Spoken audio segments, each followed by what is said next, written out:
We're going to move a resolution. I'm going to begin by resolution number 1. We're starting off early. That we normally do with our resolution. Yeah, we're not going to actually No. move it at this time. We're just going to read it along with the statement at this time.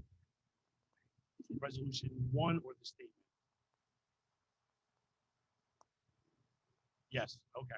Just going to read the resolution and then Thank you, and then the public will comment. The order. Resolution number 1, whereas the Ridgefield Park Board of Education Board has a responsibility and obligation to ensure that the Ridgefield Park School District is properly maintained and well-run.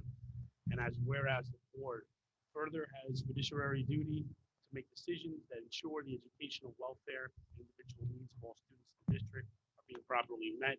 And whereas the board no longer has confidence in Superintendent Dr. Angela Bender's ability to carry out her job responsibilities and effectively lead the district. And whereas the board believes that in order to fulfill its fiduciary duties, responsibilities, and obligations, new leadership is necessary to run the district. And whereas the board has authority to relieve Superintendent Dr. Bender of her duties by suspending her. Now, therefore, it will be resolved that the Superintendent, Dr. Angela Bender, is hereby suspended without paying by action of the Board of Education. Further resolved. We're going to finish this resolution.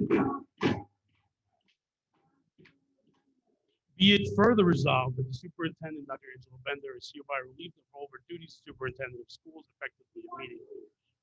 Now, therefore, it is resolved that hereby we suspend with pay pending further action by the Board of Education. Be it further resolved that the board hereby provides notice to Superintendent Dr. Angela Bender that it will not be renewing her contract in its current term.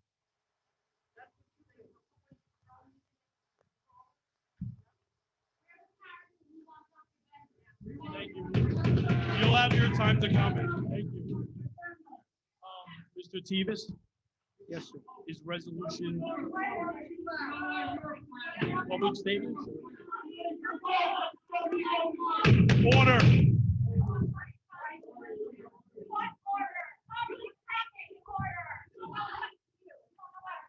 Release the phone. Let's go run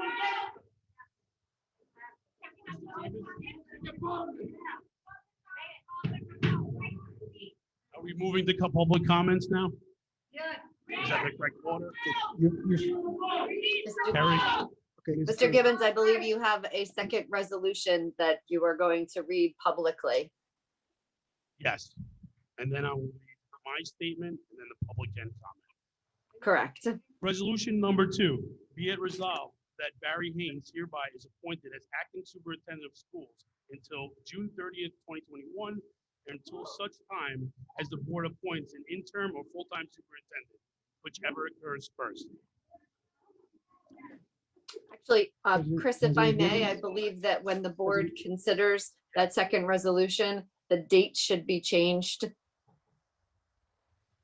from June 30th. Be changed on this resolution. A statement I'm to read now, as I read, the board will be voting on a resolution to suspend Dr. Bender from her position as superintendent of schools. Since this is a personnel issue, the board is not allowed to go into specific details. However, what I can say is the board has a number of concerns regarding Dr. Bender's ability to carry out her job responsibilities and effectively lead the district. The board will always make decisions that ensure the educational welfare and needs of our students. To fulfill its obligation, the board believes new leadership is necessary to run the district. We understand there may be a number of questions. I want to apologize in advance. The board is limited in its response due to being an ongoing personnel issue. We appreciate your understanding in this regard. I want to be clear that the board has the utmost confidence in the personnel it has in place. This includes Dr. Barry Haynes, who the board knows will do a great job for the district. Again, thank you very much. Do you have kids here? So, No. gonna move to public comments, Mr. Kibis? You'll all have your time. President Gibbons? Yeah. President Gibbons?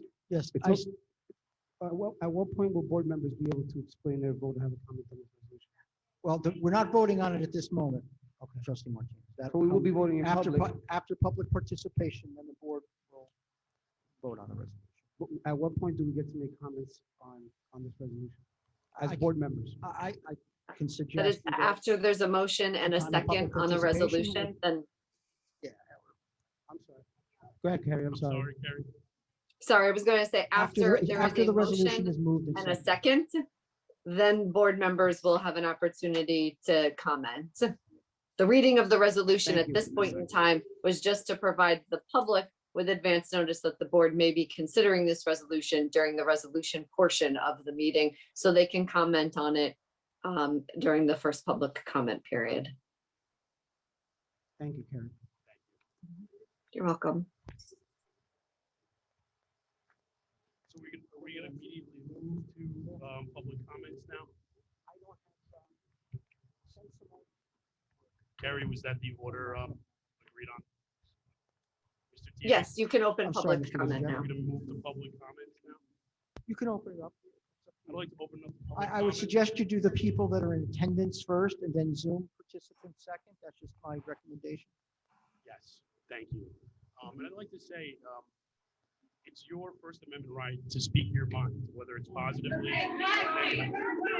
But you are liable for legal defamation or slander. if you show some- So please follow the chain of command.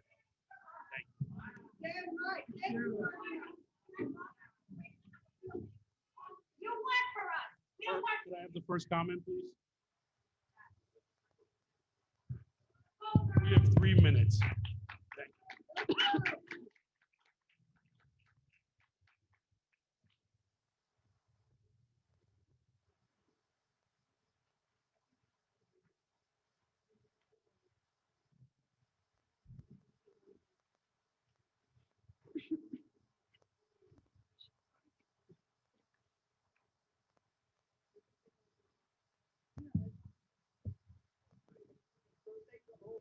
Christina Ramos, 382 Teaneck Road.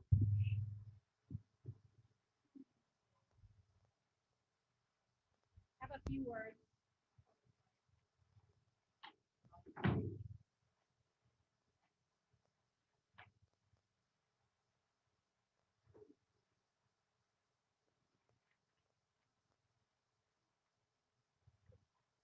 Good evening.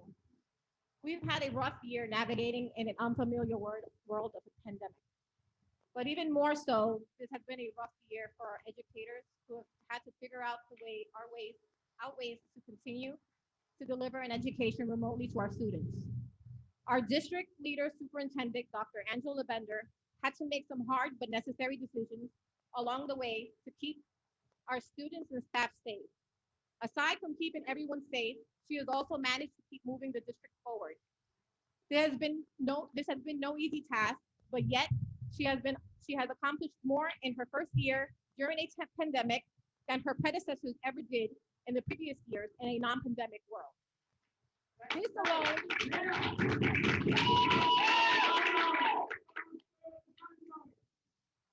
This alone should tell you about her capabilities. Nobody was giving special training on how to provide an education to our children during a worldwide pandemic. Dr. Bender took the bull by the horns and quickly adapted and improvised. What reasons do you, the board, have to not want Dr. Bender continue to serve as active superintendent?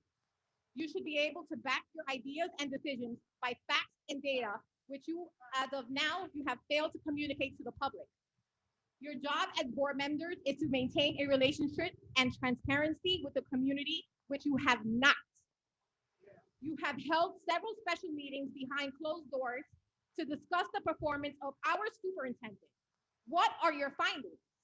And please, this is not a game of love connection. And I pray you are still not trying to use her relationship against her and actually have some relevant reasons to remove her from her position as superintendent.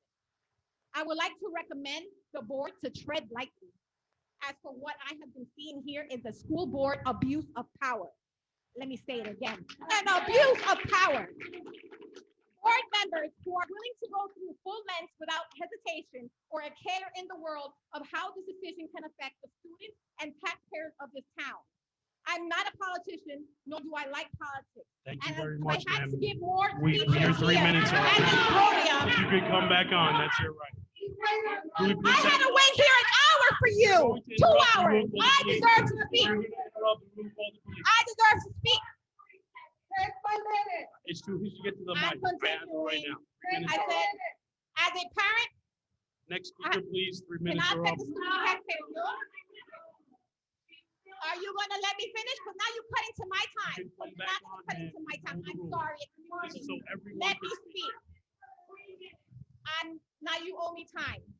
I'm not a politician, nor do I like politics, and I have had to give more speeches here at this podium, more than the president addresses the State of the Union. Ma'am, we have to. I'm not done.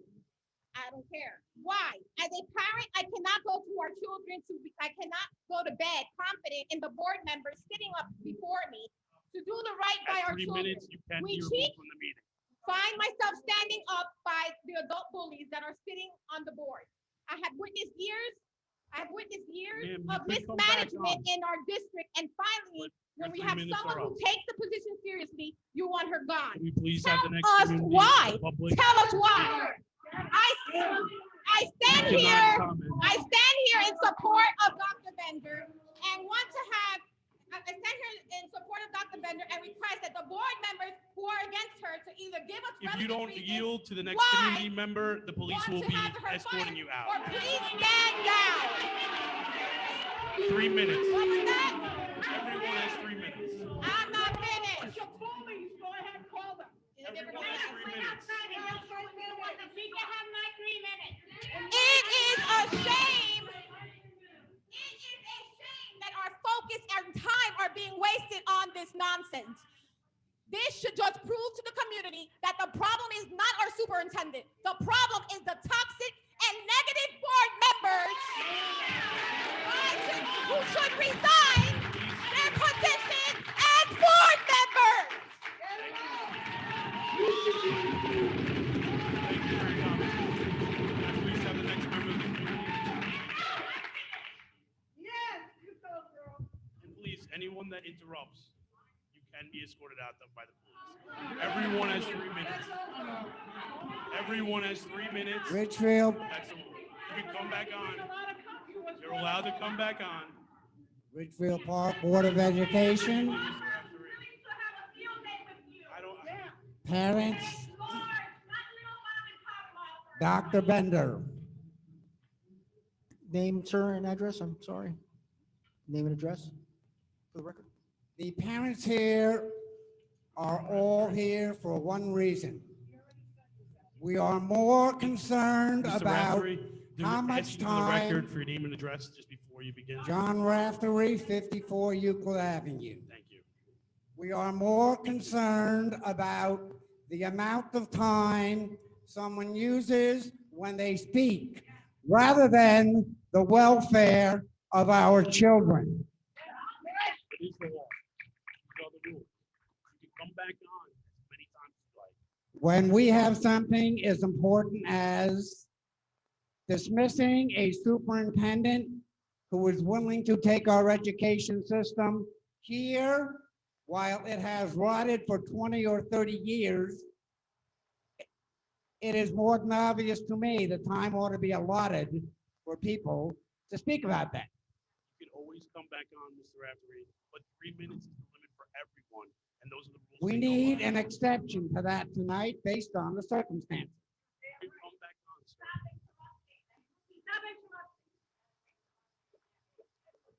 The parents and taxpayers of Ridgefield Park are entitled to a reason why you are going to punish our children with this move. Plain and simple, it is unacceptable to us, and it will not change. If we have to start with recalls, we are prepared to do so.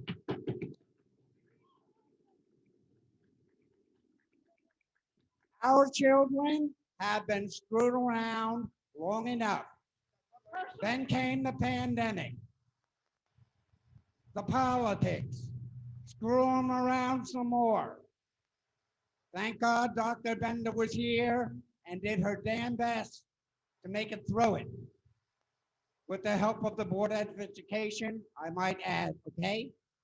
This is not a personal vendetta. This is the public speaking. We are in total support of what we have seen from Dr. Bender. You, in turn, are accountable to the taxpayers and the people in this town, and we expect you to listen to our point of reason.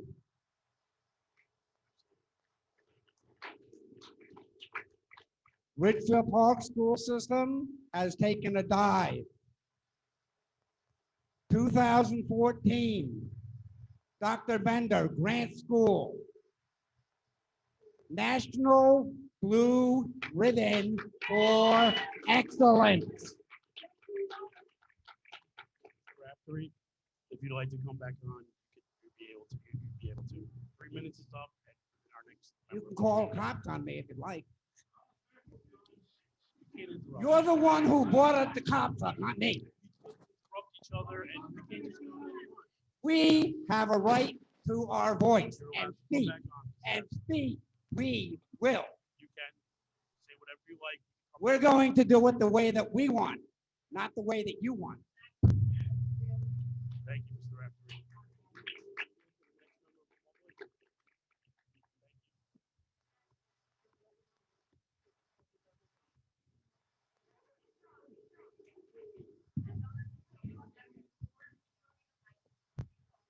Ladies and gentlemen of the board, parents of Ridgefield Park community members, Dr. Bender, my name is Jessica Johnson. I live at 84th Street, Ridgefield Park, New Jersey. I'm here to tell you I don't know Dr. Bender. Never met the woman until tonight. I've never even seen her. I don't know you as the board. Never met a single one of you. Know nothing about any of you. I am a taxpayer. I'm a homeowner in this community. The decisions that you make directly influence my taxes. They directly influence the value of my home. I have 2 children. They will eventually touch this school district. They are too young right now. So I've kind of stepped out of it. Now, have I heard members of the community discuss interactions with Dr. Bender? Absolutely. I don't live in a bubble. Some are good. They have wonderful, matching opinions. Some may disagree with Dr. Bender's opinions, but no matter what the opinion was, every person comes back with the same comments about her. She will listen to you respectfully and professionally. End of story. She is a consummate professional. That is the reputation that she has engendered in this community. Your job as elected officials in this town is to listen to your constituents.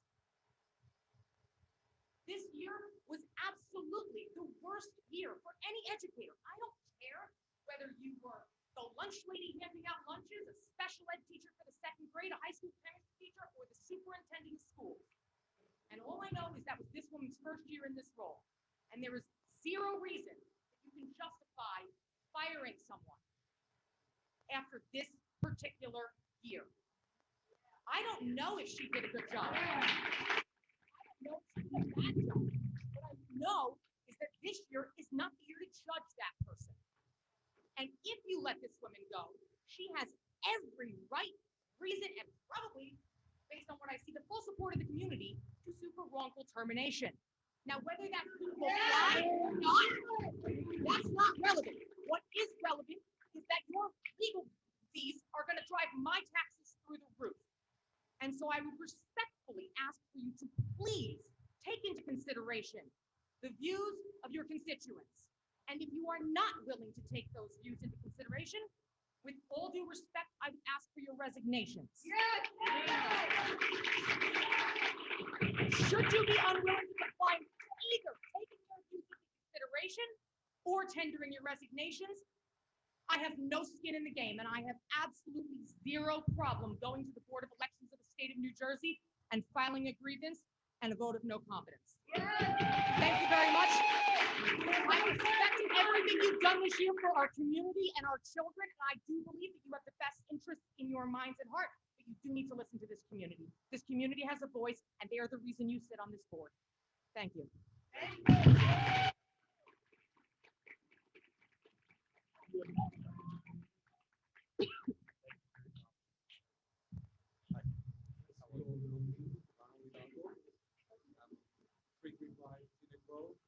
Former member, former board member.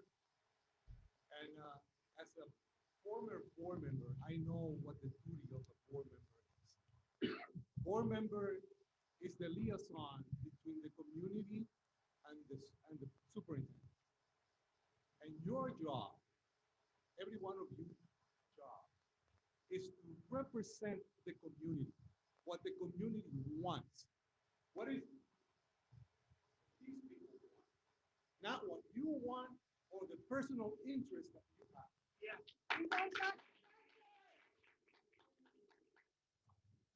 I say one thing right now, and I'm willing to say that any one of you who voted in favor of this resolution do not deserve to be behind in sitting in those positions. You do not deserve to be a board member in the village of Ridgefield Park if you voted against Dr. Bender. That's all I have to say. Thank you, Mr. Brown.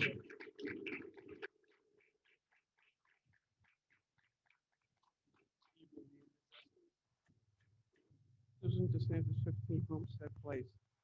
I'm here to read the petition of the 650 signatures that we have as of 5 p.m. We, the parents, grandparents, and community members of Ridgefield Park, demand the Ridgefield Park Board of Education stop their quest to send Dr. Angela Bender on administrative leave. What you're attempting has no merit and no basis. The constant harassment, interference, discrimination, and retaliation against her has to stop, and stop now. This community fought hard and long for Dr. Bender's hire to the position of superintendent, and we are determined not to let you destroy what you have fought so hard to get. Dr. Bender took the position as superintendent and almost immediately faced the crisis of a pandemic. She rose immediately to the occasion, providing students and staff everything they needed to make educational successful, from PPE to laptops for everyone. Every single issue has come up, she has addressed quickly and completely, including the students' social and emotional well-being during this pandemic. It would be counterproductive and even harmful to bring a new superintendent while we are navigating new phases of this pandemic. She has gone above and beyond what was required of any superintendent, addressing everyone's needs and concerns in a timely manner. In the face of condemnation and disagreements, she has put the students and staff safety above everything else. She has ensured that every student, teacher, and staff member has been safe in our schools. Ridgefield Park has not had one case of transmission between anyone inside our buildings, not one. While dealing with this pandemic, Dr. Bender has moved this district forward educationally. She has prepared for major changes to our children's curriculum and the conditions of where our children learn. We have lived with stagnation in our schools, and children's education has steadily declined for decades. We haven't seen this type of administration since the 90s. You are not doing what you are elected to do, to represent this community in our schools and oversee it. You are also elected to protect the taxpayers in our village. You are not doing that by engaging in costly case that you cannot win. Your frivolous and personal vendetta is going to cost us an enormous amount of money that is going to come out of our pockets. And more importantly, your quest is going to directly impact a few thousand students. The education of our children and quash things that are in place to improve both our schools and the new innovative curriculum that is slated to happen in the fall.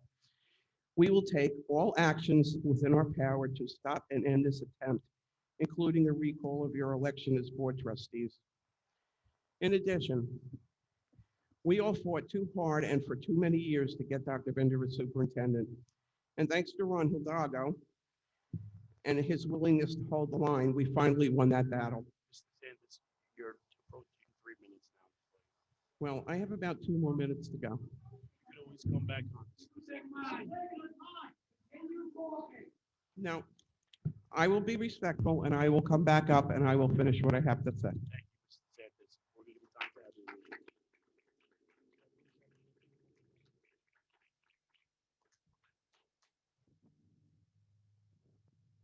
Janet Malou, 163 East Grand Avenue. I actually spent the time to prepare a statement, and I'm going to streamline it because I have some other comments that I really want to say. Some of you know me, and I haven't been here in a long time. The last time I was here was when I fought Verizon. Keep that in mind.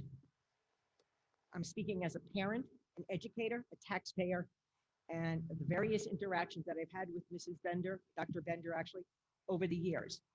And let me preface this by saying, when she first came to Grant, and I didn't have children in the school anymore, but was still involved, I heard a lot of great things about her, and I honestly didn't believe it, because this town is known for hiring status quo people.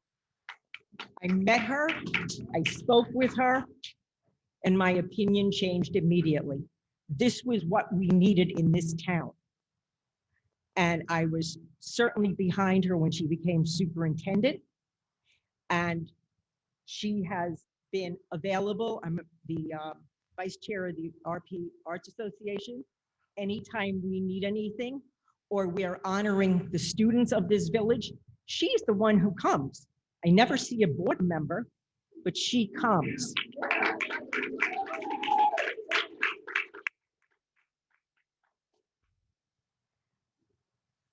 She, I'm skipping through here.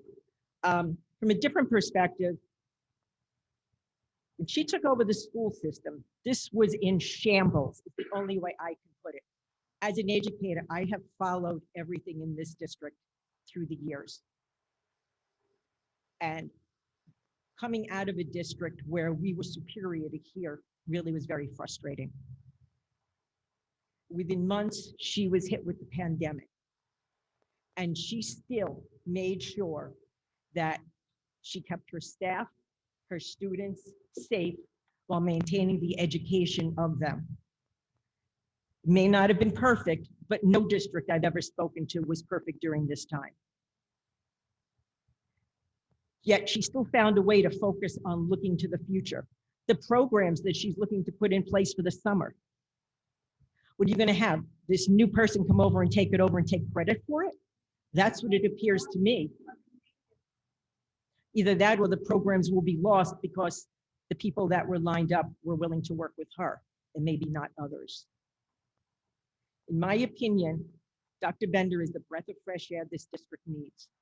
She is the first innovative superintendent this community has seen since Dr. Reitmeyer.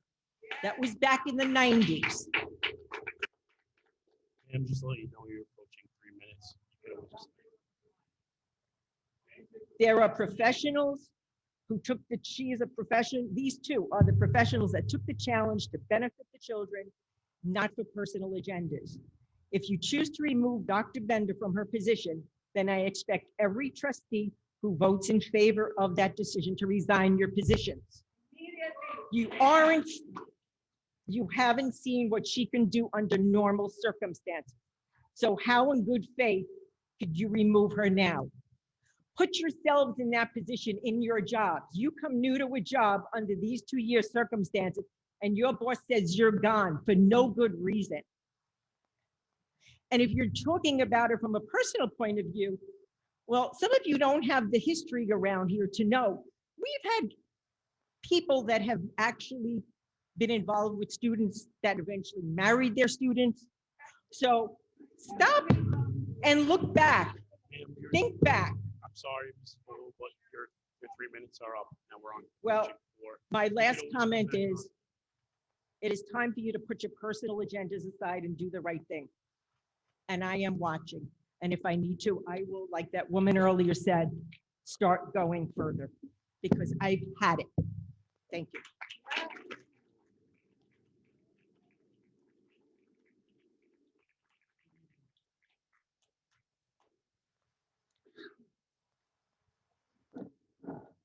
Gillian Mark, 305 Fifth Street. Good evening. Good evening. I expect that everyone has received my email that was sent on Thursday, June 17th, following up on my comment from the previous board meeting.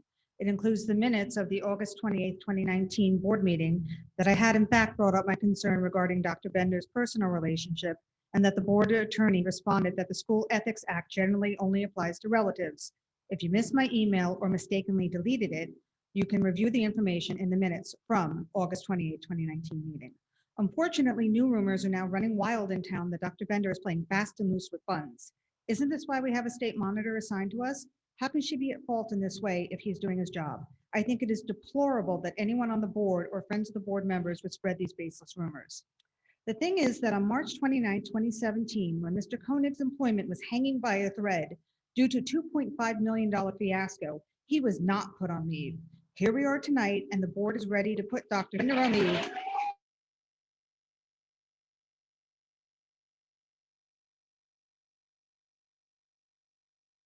A relationship status that I started this with, and is not an issue if you listen to the board's lawyer. B, it's because she didn't allow sports to be played during the height of COVID, and this is payback. Apparently, sports are more important than children's lives and that of the then state. For shame that Dr. Bender was putting the children's safety first when some short-sighted board members wouldn't. I seem to remember someone on the board having the audacity to quote Nelson Mandela when there wasn't a vote to allow sports to resume. I guess they never had lost someone to COVID like others of us have. C, she's a woman. Well, she'll have a heck of a lawsuit, and I'm sure there are plenty of people willing to stand witness, myself included. Let's now talk about conflict of interest when it comes to voting on staffing matters. I have two documents, one from March 29th, when Mr. Koenig did not lose his job, and one from May 24, 2017. In both of these documents, it points out every board member who had a conflict of interest and should not be allowed to vote on any staffing issues, including the superintendent. Granted, not everyone is still on the board, but two still are and should recuse themselves from this vote. Would anyone like a copy? Anyone at all? I'll give it to you afterwards. It is also expected that the board member representing Little Ferry recuse himself from this matter if the rumors are true that the current superintendent of Little Ferry is up for this job if we merge districts. This is only common sense. It's mind-boggling why this board is even considering giving the control of our school system, including control of our finances, to an individual whose priority is another school district, the smaller school district, I might add. I maintain a document that outlines the requirements to join two school districts under one superintendent. Has anyone on the board reviewed this yet? A better question would be that if he came back in a year after this candidate inevitably is given the position, that whether any of these requirements have been met or even addressed.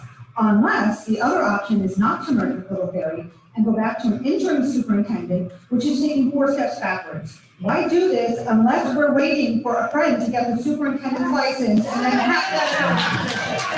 Thank you very much.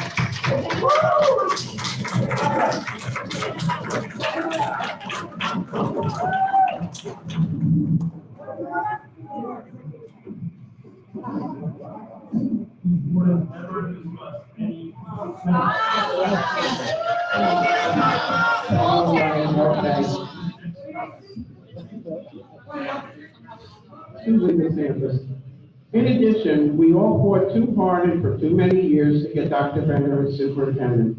And thanks to Ron Hidalgo's willingness to hold the line, we finally won that battle. We will not let you turn the clock back to the Richardson Koenig days or take this district back to Texas.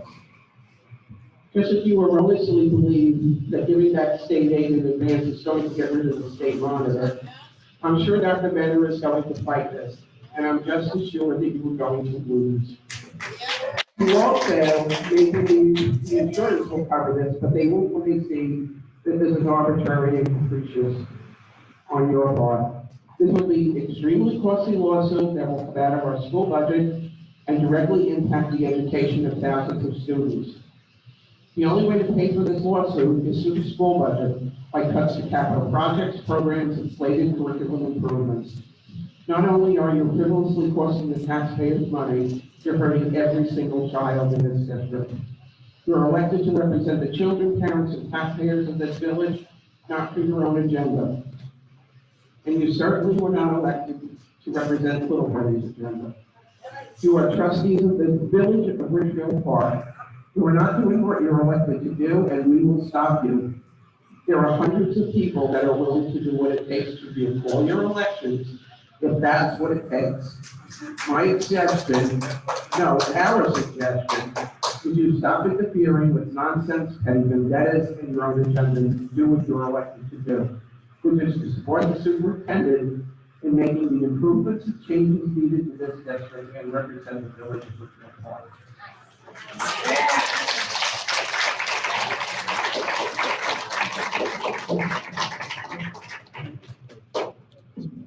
Hi, Diane McNeil, 575 Tenant Road, Ridgefield Park. I'm right now. I think that is more than welcome to allow me to speak.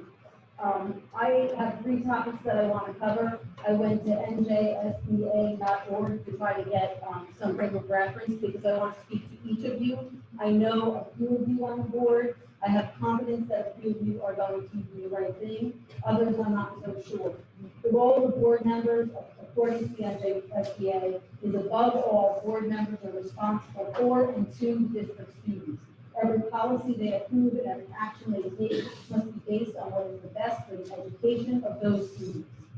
How will placing Dr. Bender on leave benefit our students? She's well respected. The turnout here on Zoom and the over 650 community members that signed the petition that was just read demonstrate that she has our respect. She's been in this district for 15 years and has done incredible things at Grant School, as well as running the entire district through a pandemic this last year. She has and will continue to deliver on her responsibility to provide a quality education for our children. Will you? Is my question. The Code of Ethics from the same organization, number 4, says, and I quote, "I will carry out my responsibility not to administer the schools, but together with my fellow board members to see that they are well run." So in that role, Board of Education members, are the curriculum requirements being followed? I believe so. Students are progressing academically and socially. Wonderful programs that we've heard about that are in place. Staff and teacher evaluations, are they happening? Are they being acted upon? That's your job to make sure. And is the administration being fiscally responsible? We heard that today, that we have a surplus. The fiscal responsibility of this board is a little bit in question, seeing as you're ready to pay back a $500,000 interest-free loan, which is not why I'm here. But Dr. Bender's contract, she has a contract. That means that there's a payout associated with that contract. Plus, we have an interim superintendent that you have to hire and pay his or her benefits as well. Plus, very likely, as other people have said here, you'll have legal fees to defend your decision. And those legal fees will mount very quickly. Is there really value for the education of our students in this district that you are putting up that is worth all of this additional expense you are willing to spend of mine and everyone in this town's money?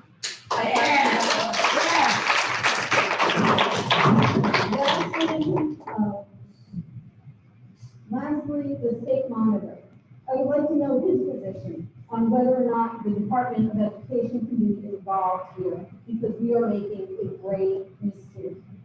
My optimistic closure is that I am hopeful that all of you are listening to your constituents, and that you take that into account when you vote, and then you vote to keep Dr. Bender. Thank you very much.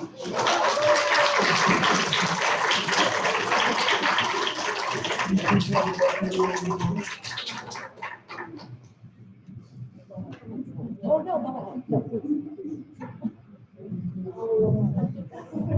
Hello, Sean Sadler, 139. Sean Sadler, 139. So I'd like to say, I was actually home watching this charade on my phone. And I felt so moved when I heard that resolution read. I just had to come down to say to the board, face to face, that I am disgusted. This is disgrace. I'm disgusted by the hubris of a board that believes that they can just shut down an entire community, to shut out our voices. It's unacceptable. I'm disgusted by a board that believes that they can hide behind bureaucracy, that they can hide behind the time and say, we'll just wait until some later date to tell you what's going on. No, we pay taxes here. These are our children in these schools, and we deserve to know what's happening now, not later, now. If Dr. Bender has not committed some egregious act, some criminal act, there is absolutely no excuse to relieve her of her duties. It's 100% unacceptable. And I would like the board to know, if you feel that you can hide, if you feel that you have security in all of this bureaucracy and secrecy, you don't. Dr. King once said that the arc of the moral universe is long, but it bends toward justice. And this community is watching. We're watching, and you will be held accountable. 100%. Dr. Booker, we love you. Thank you so much. We're going to continue to fight for you no matter what. Okay? Thank you.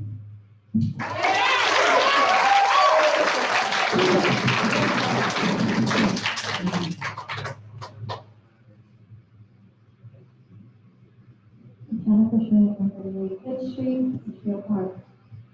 I had a whole speech prepared to talk about issues that matter, like masks, things I care about, my kid. But instead, this is taking the forefront. So I'm not going to give this speech tonight. I was ready to go.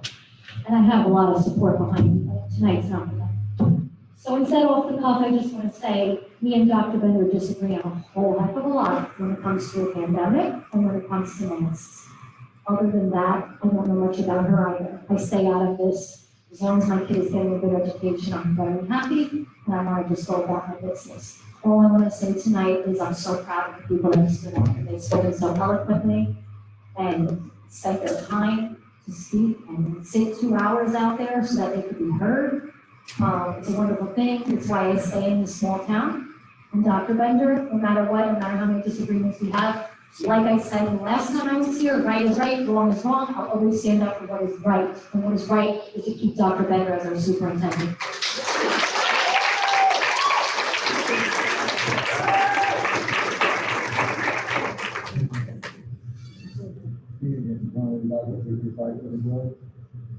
All I want to say, and I have to say that I went to the board, but what I want to say is I went to the public. Me personally, I'm going to start getting signatures to recall anyone that voted against Dr. Bender.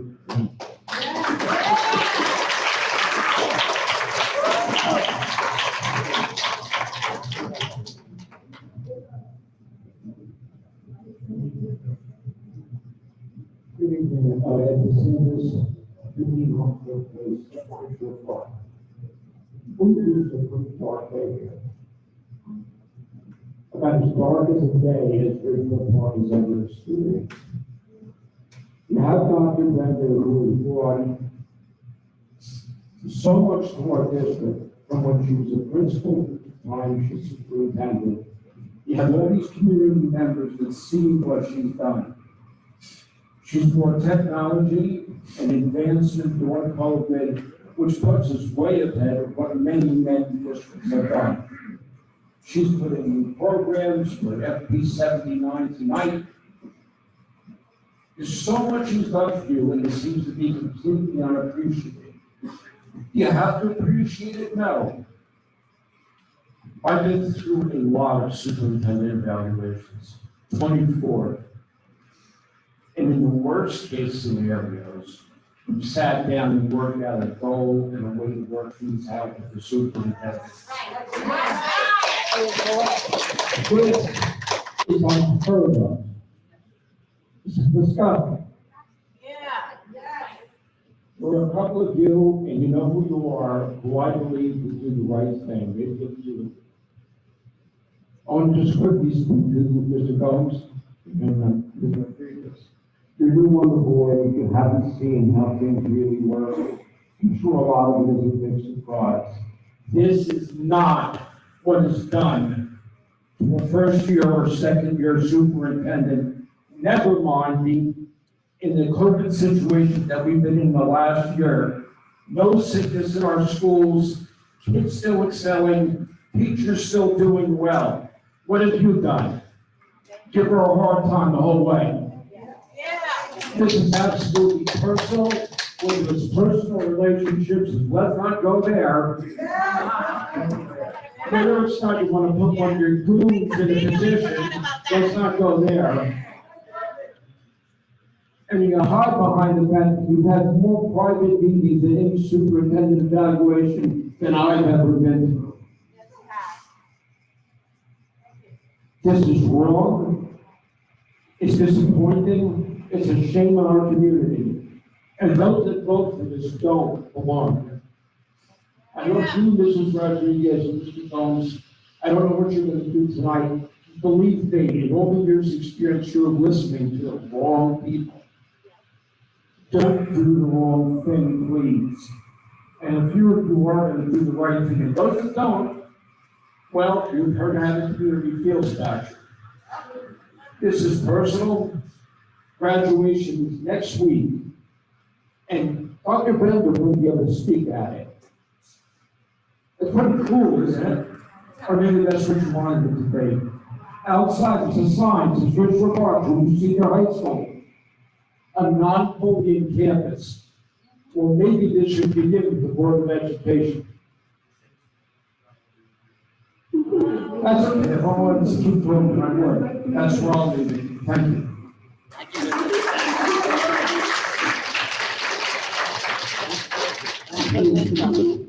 John Radford, before you glad you. So many of the parents in Ridgefield Park are disappointed and suspicious of the fact of what goes on behind closed doors.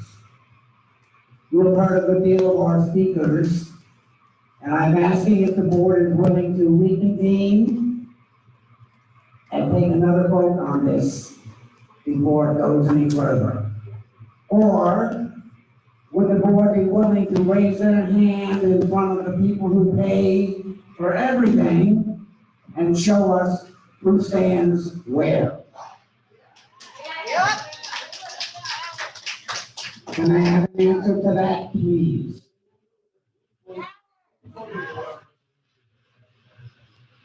You know what?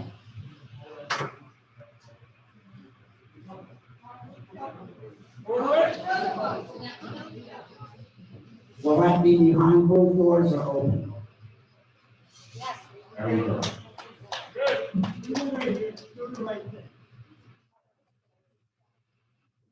Nobody is going anywhere. Some of them are. It won't be Dr. Bender. No, Dr. Bender ain't going nowhere. Hello, Los Morris, 41 Elm Street.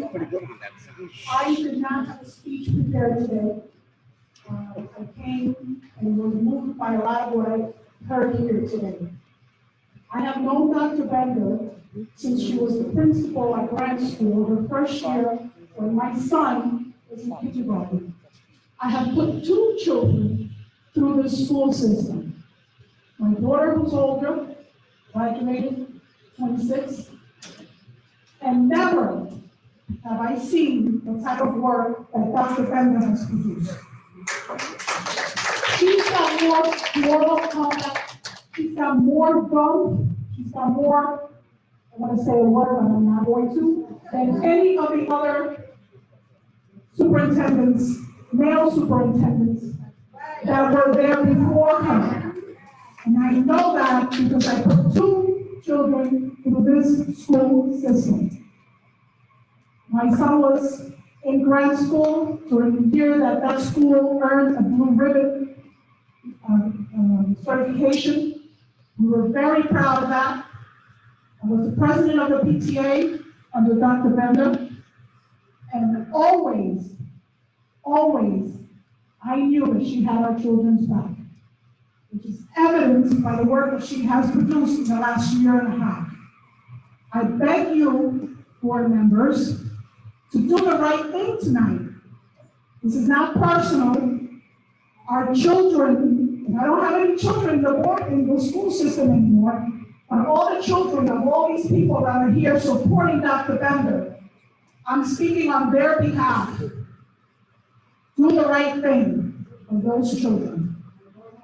Or we will all do what we need to do to make sure that you guys are not there in that comfortable position afterwards. Thank you.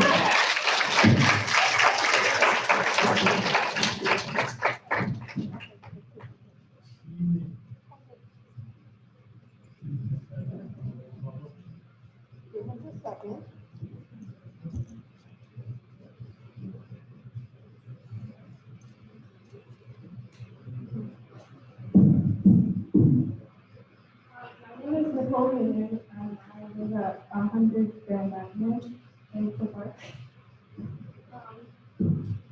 I'm a student at Oak Park High School, and next year I'm going to be a senior.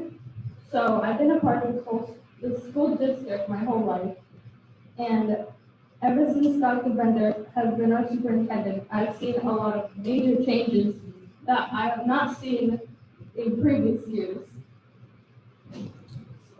Some of them, like renovation of our bathrooms, the air conditioning, laptops being given out to all of the students in this district, and the social justice programs. And as I'm growing up, I need strong female role models in my life.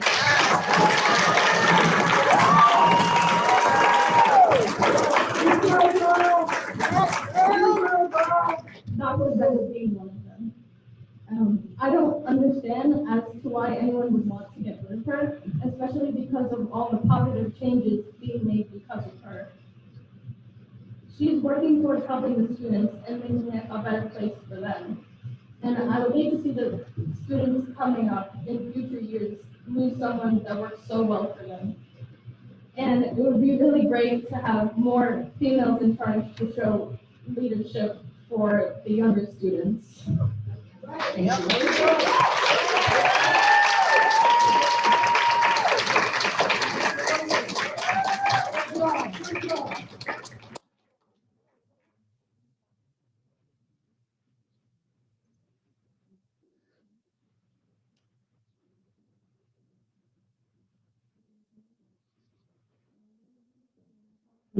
And I live on 159 Union. I've been living in this town for about 10 years, so my kids started kindergarten here, and love this town, I'll tell you that. I know that each school district did the best we could within the guidelines set forth by the New Jersey Department of Education. And in terms of the sports, the NJSIAA during the last 2 very difficult years we have. I had the opportunity to be present at a Zoom call with some fathers, including my husband, who requested a meeting with Dr. Bender a couple of weeks ago to discuss issues related to our kids that are affecting them and how to help them. I was honestly impressed by the openness and care of Dr. Bender with what every single one of the fathers and me have to say during the meeting. She's an amazing educator who has nothing but the best interest of our children at heart. And I really, really hope that you all will consider this decision. Thank you.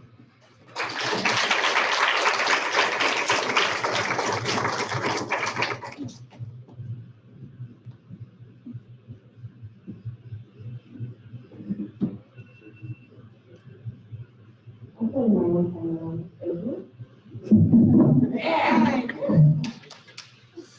Starting now. Hello, my name is Denise Santana, and I'm in 101 Fulbright. I wanted to first start off to address Dr. Bender. You are phenomenal. I have worked with Dr. Bender when she was a principal at Brent School, and she is beyond an asset to this community. Our children love her dearly. As you can see, we love her dearly. And now, I would like to address each and every one of you. You made a promise to us, a promise. When you were voted into each and every one of your positions, It was to serve us and our children. As you can see, it's not one of us here, it's not 10 of us, it's a whole room. You saw how wonderful and cheer we were giving that music. You heard it. I saw it. I was looking through the windows. There is much respect and love for us. And therefore, as many of us have been saying, we are watching each and every one of you. We expect you to do as we want you to do. And if not, let's see what happens. We've already started hearing the plans in play. We are not playing games with you. I'm not giving up. You have a job to do, you have a duty to do. Some people have used the word disgraceful, shameful. I agree. But my favorite is when I was speaking to my daughter earlier today. She was very curious, Mommy, what are you doing? And I broke it down to her. You know what she said to me? After I told her how you wanted to get rid of Dr. Bender, don't worry. Oh, Mommy, that's ridiculous. Dr. Bender is doing a phenomenal job. So it's an 8-year-old girl.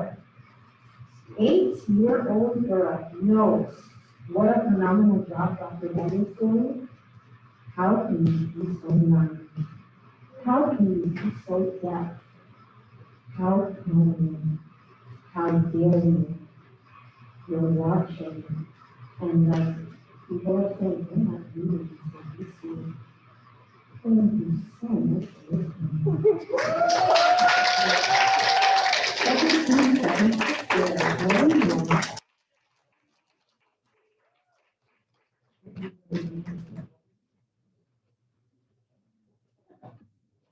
Ronald, 369 Road. I am addressing Ms. Rodriguez, Ms. O'Neil, Mr. Martinez, Mr. Vercelli, Mr. Gomes. And I feel, and I'm hoping to reach Mr. Fina and Mr. Cathcart. You know, I've seen you guys on the board, especially Mr. Fina, for a very, very long time. We stood here in this same room when we were in a $3.5 million deficit, and we filled the room in support of this opponent. It blew my mind. Why were we supporting a superintendent who put us in this position of a $3.5 million deficit? But yet, here we are, trying to remove the only person who has come to our district to shed light and make positive changes. We've been stuck like in the sand and face. Yes, quicksand going down all these years, and we have just begun to move forward. Why are we doing this for our children? I'm hoping to reach you guys, because you guys, some of you are going to be walking around in the streets, and believe me when I tell you, there's tons of people. We have about over 250 viewers watching right now. And they're going to see you, and they're going to comment on you, they're going to talk about you on the street. They know what's going on. We've had enough. I mean, these are our kids. I don't need to be friends with any of you. Apparently, a few years ago, everybody was here supporting this opponent because they knew him on a personal level. Perhaps they were in a barbecue with him, or they went to school with him. I'm sorry. For me, my loyalty are to my children. Why they supported that? You see, but look where we are now. We're trying to get rid of the only person who actually made change here in our district. And why?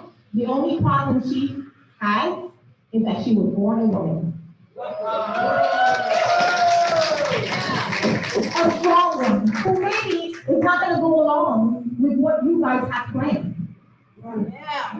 Take your business elsewhere. We're not bluffing. And you can threaten us all you want, because for some of us who actually have, we have things to back us for what we're going to do what's coming. So I hope that you really think well of what you're going to do, the decisions you're going to make, and how you're going to walk around town with your head held up high with what the decision you're going to make tonight. And by the way, Mr. Gibbons, where were you 4 days ago? Are you not supposed to be on the football field with the kids, but yet you are coaching when you are not supposed to? Oh, we're not speaking about that, are we? I think that's a conflict of interest. Oh! It sure is. Your time is up. Your time is up, sir. It is coming. It's coming soon.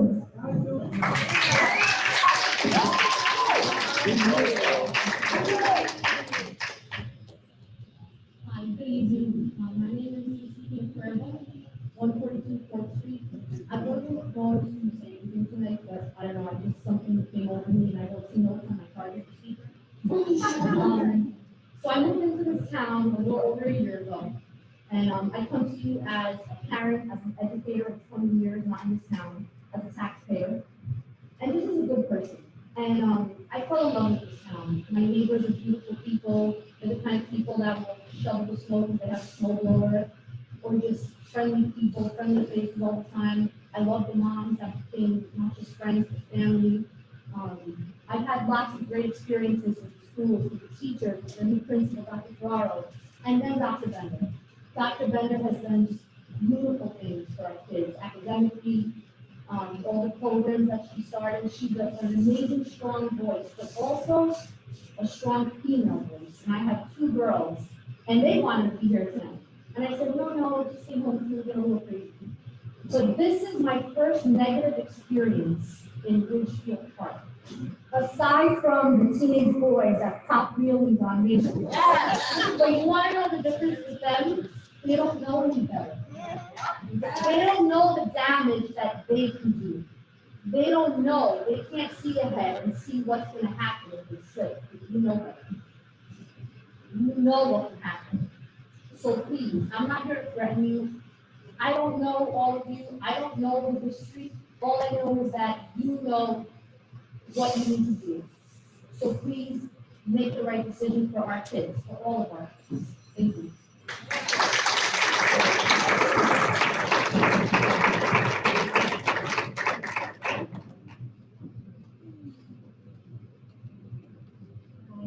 Down 77th Street. Well, I have shared my position over and over again in all of these email last week, but a couple of other things I want to say to all of you.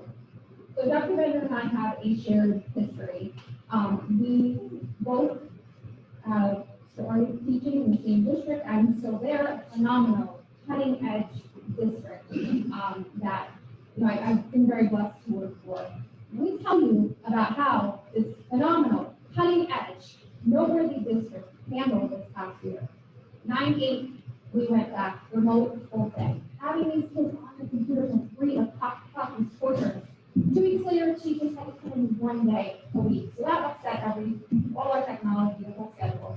10/19, we went in person, A/B cohorts every other day, trying to keep that beautifully coming. And then we had half-day sessions. So we got an hour, and then we had to log in for 3 sessions. 11:20, we went remote.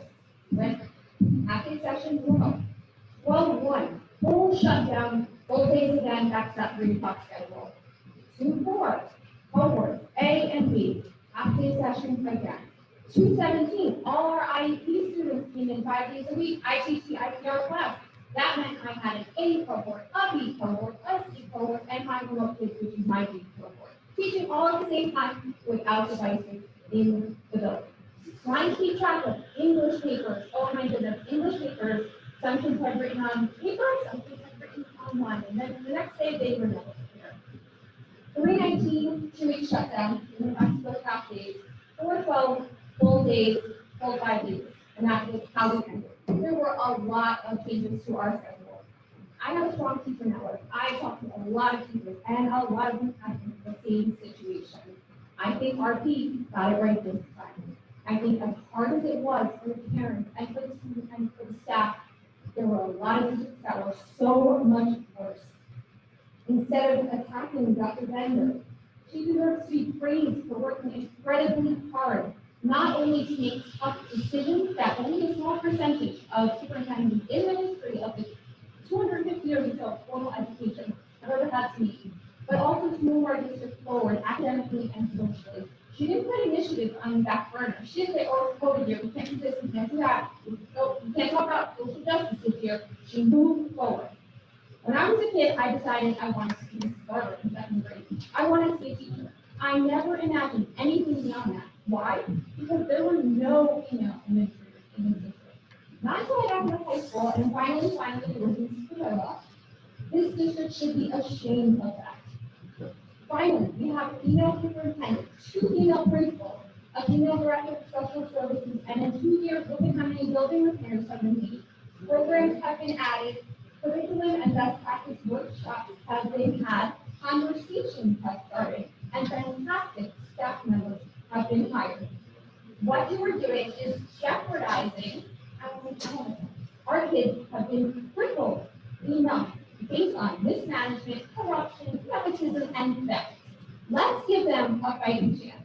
Let's better prepare them for life outside of the Ridgefield Park School District. Let's let Dr. Bender continue moving us forward and doing her job.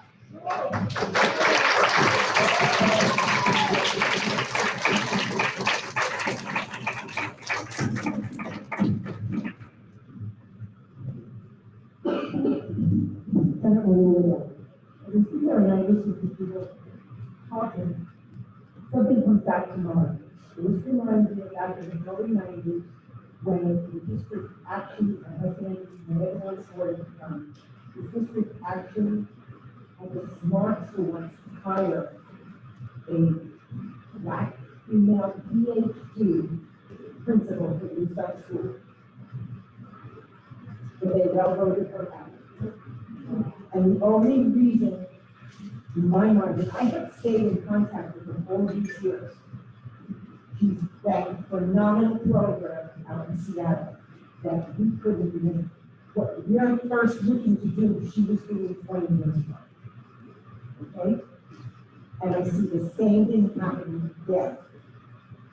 She was the biggest loss to this district, and the only thing I could ever understand why they would have kept her was because the good old boys club was afraid of her. So instead, we brought in, no offense, Mr. Rinaldi was a great guy.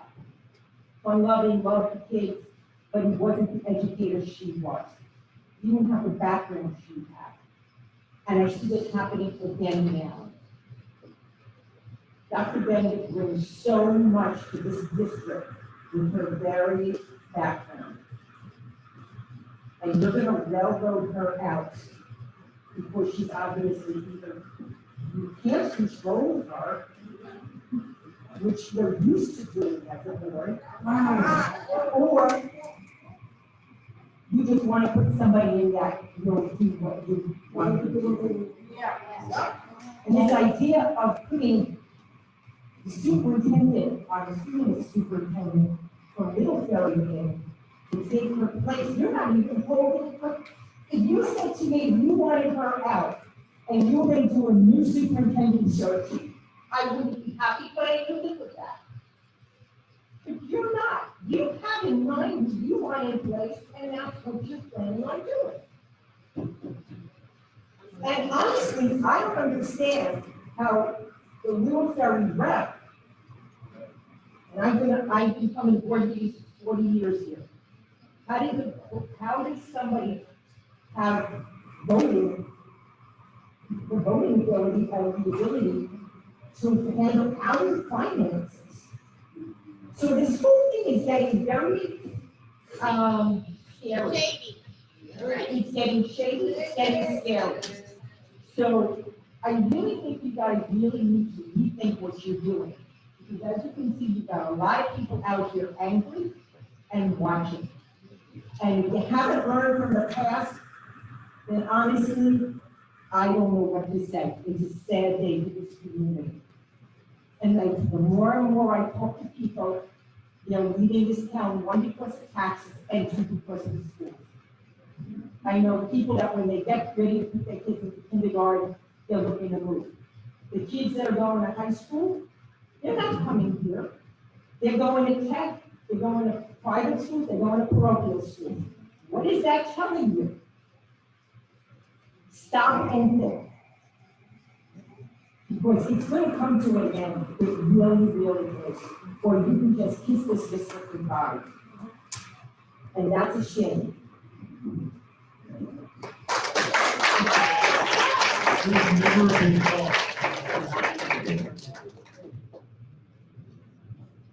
Hi, Mark Martinez, 193 Overton Avenue. Unfortunately, we chose a really interesting day to discuss this information of the community. I just got back from having dinner with my son on today's graduation. I don't know what to say, to be totally frank. We're terminating the CEO of our district coming out of the pandemic, where we have brand new principals in the district. We need leadership, we need stability. We're going into September, trying to acclimate our students and our teachers, faculty, and everyone back into school. And we choose now to terminate the CEO of the district. Let me just mention one thing. It's not so simple to do this. You know, there will be ramifications. There has to be just cause to let go of a contracted employee. It simply just can't be, well, listen to, this going to do it. There has to be just cause. Otherwise, it's breach of contract. I've been in education for well over 10 years. I'm right here in Tina. I know the state law. It's not that simple. So I'm just curious, under what premise was the superintendent let go? What did she do? All right, so you don't have to let us know now, but at some point, this has to come out, right? You have to know as a community.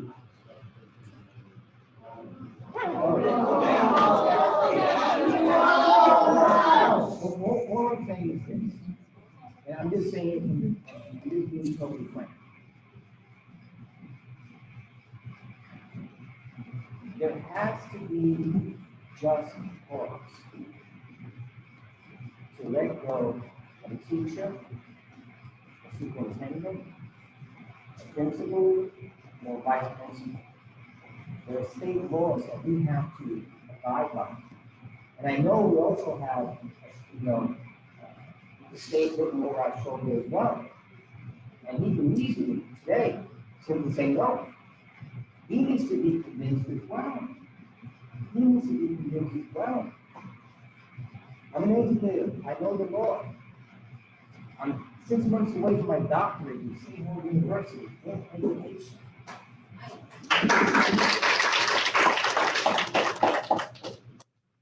Plus, we, all of you, look out after our interests. This is why we vote you in.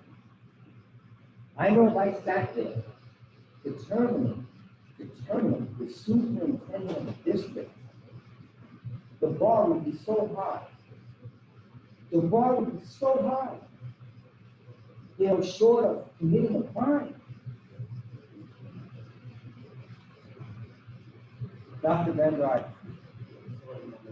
Yeah, I'm sorry. You know, it's just so unfortunate. I've been in Ridgefield Park almost 19 years now. My son just graduated from the town.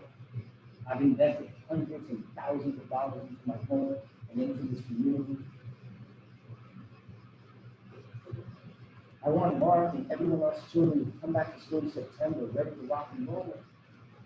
We need stability. We need people in place. This is not the time to do it.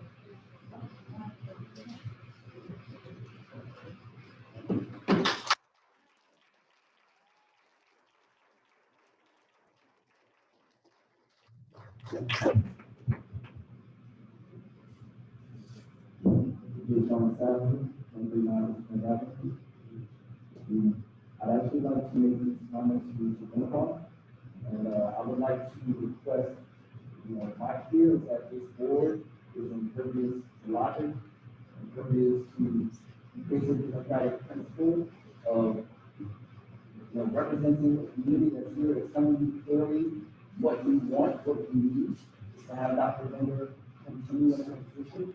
And I fear that members of this board will not abide by that. And I'd like to appeal to, the state monitor to please step in and shut this thing down if possible. I don't know if the state monitor will address us before, vote is taken. But if you really need to bring up, please step in. What's going on right now is absolutely ridiculous. And it does concern taxpayer dollars. And we need to do something, please. Thank you.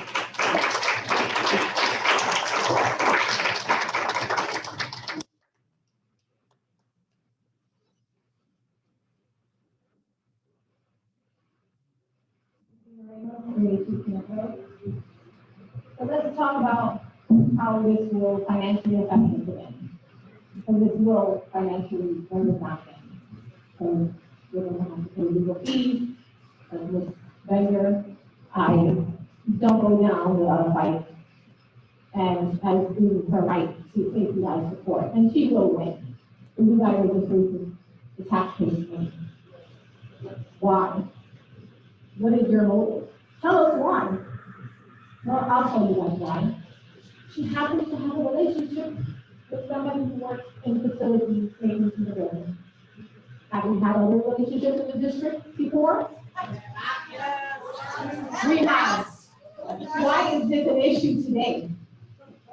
They still have relationships in the district. Why is there a problem today? Has she done something wrong other than have a relationship with somebody that you guys knew about when you gave her the position? What is the problem? Can somebody tell me why? We just want to know why.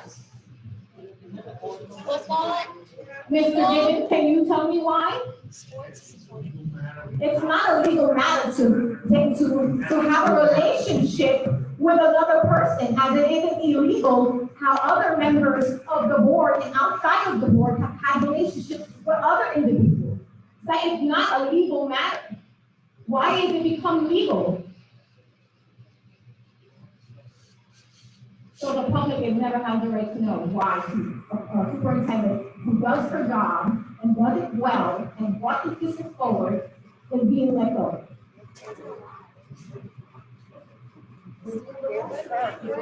So you're going to take this district down another road of legal fees?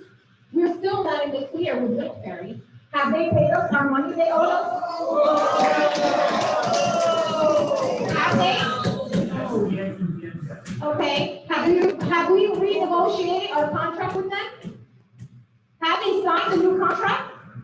No. These are things that you should be focusing on.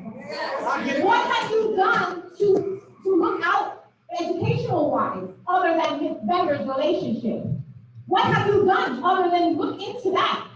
Why? Because you have no experience, you have no knowledge. Somebody asked you to come and watch for the board, and that's why you got your seat, and all your friends and buddies from town who voted for you. And at our expense and our children's expense, now we will suffer, we will be the ones to suffer. Now you can smile to him all you want, but you will be smiling when he goes out that door.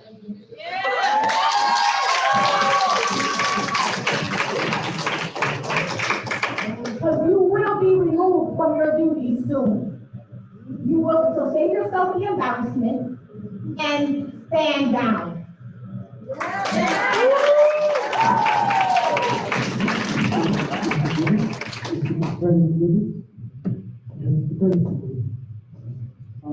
said a couple of times that you're not able to discuss personal matters.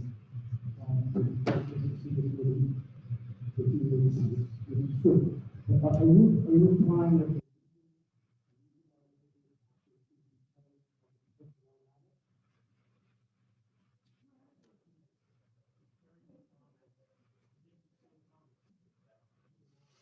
well, I don't want to speak about but if somebody asks you why it's happening, you said a couple of times, not speak about what's going on.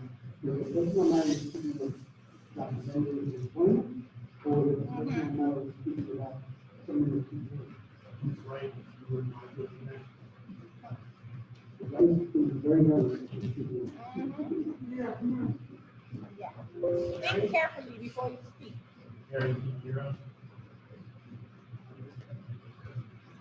Carrie, can you hear us? Give me a minute to think about that.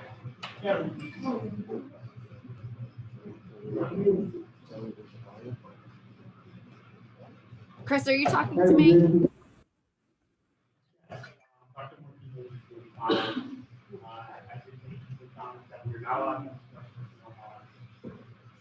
We just discussed it. Why not discuss it? Carrie, can you hear me, Carrie? I'm sorry, Chris, I can't hear you. Ricardo? How about now? No?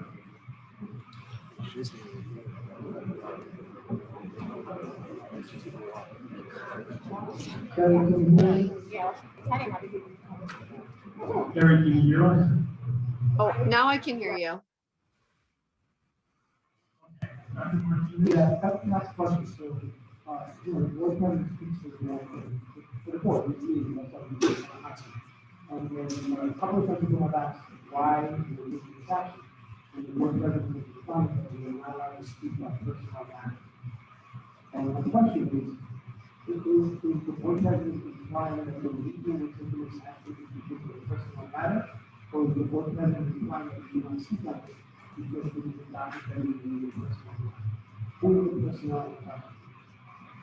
I'm sorry, Ricardo, I'm having a very hard time hearing you. I don't know, I'm asking this question. What is this?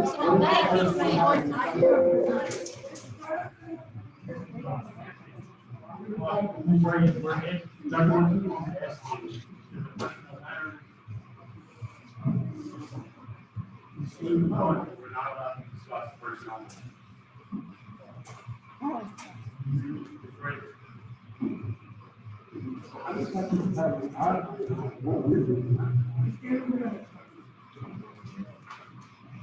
So can you hear me? It's very, Jim, if you were just speaking to me, it's from the public who's online. I don't know if Wayne feels the same way. It's very muffled, and I can't hear very clearly anything that's really being said. Same for me, Carrie. Mr. Demikoff, can you hear me? Oh, I can hear Dr. Bender very clearly, but everybody else is muffled for some reason. Dr. Martinez is muted on the screen.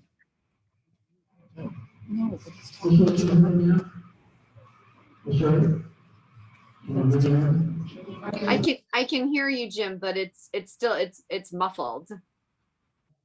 I understand the question. The question is,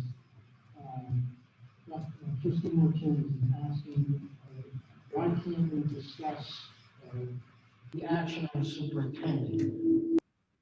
Is explaining not discuss personnel matters in public. Am I correct, Dr. Martinez? What's the follow-up to that? The follow-up is, I know we can't discuss personnel matters. Is the personnel matter that we can't discuss with the superintendent, or some actual personnel after the building?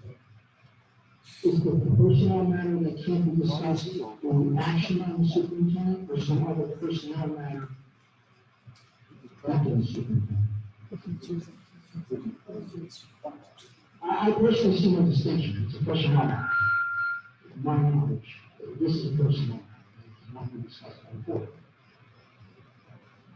So if the general question, and I'm sorry if there's a subtlety to it, I'm somehow missing because it's very muffled. But if the general question is whether the board can discuss any of the questions that the public is asking because it's a personnel matter, the answer is no. The board cannot discuss in public personnel matters.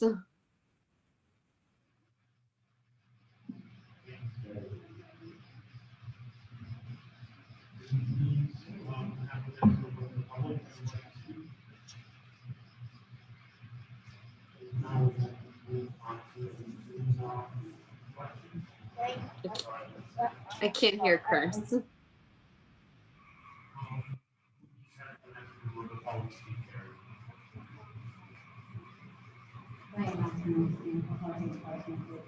So my question kind of follows up, and you said it a few times, and Dr. Martinez had asked, you can't comment on personnel matters. When you read the resolution, you wrote this for your confidence.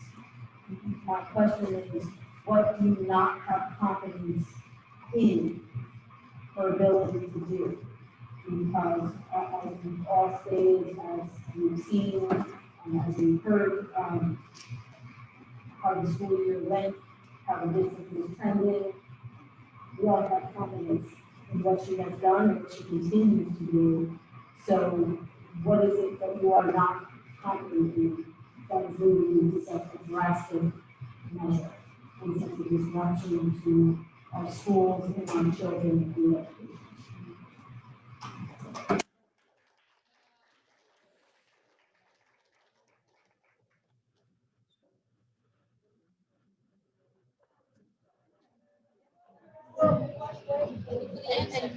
You know what?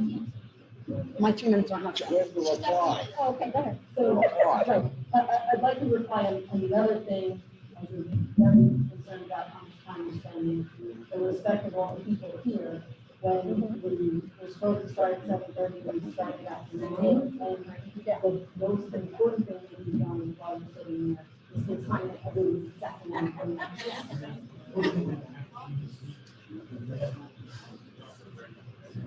okay, so can you answer the no confidence?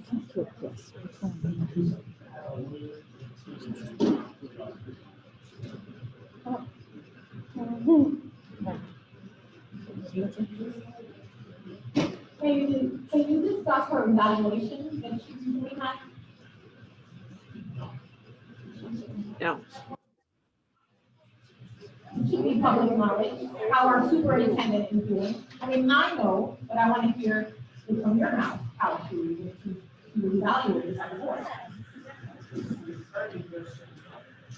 But it's not personnel matter. Think about her work, about what she's done in the district. Ms. Wright, is the evaluation being discussed in the public? No, the board cannot discuss her personnel evaluation in public or with the public.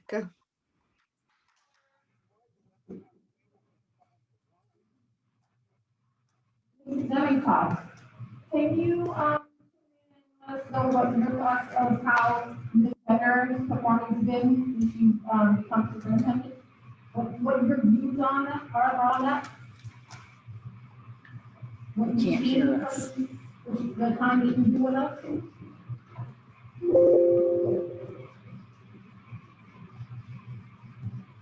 Mr. Demikoff, can you hear us? Tell him he's got to unmute. You have to unmute. Okay, unmute it. I can't hear you at the microphone. Can you hear me now? Go ahead, ask me the question. Yes, I wanted to know what you felt, how you felt Ms. Dr. Bender has been doing in the district. Your point of view. I've had no problems working with Dr. Bender or any of the administrators in the district. And isn't it a fact that you've been undermined quite a few times already by some of the board members holding meetings without informing you? When you say monitor, you're supposed to be informed about all moves being made within the board? I made a public statement at one of the board meetings and I stand by that statement. Yeah. And it's in the minutes of the meeting also.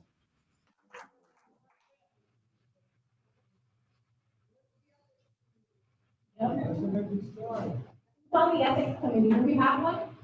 Unless we don't, we need to create one. We sure can, and we sure.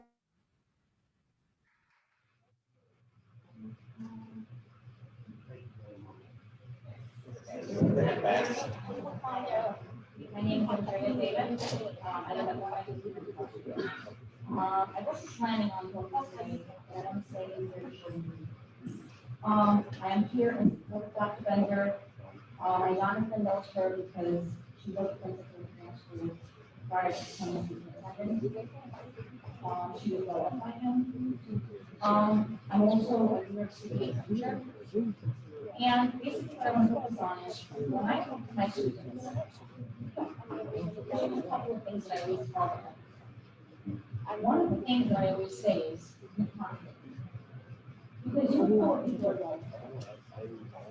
You have a lot of people offer these questions. He said that everybody's, you don't need to like each other, but you do disrespect and hurt each other.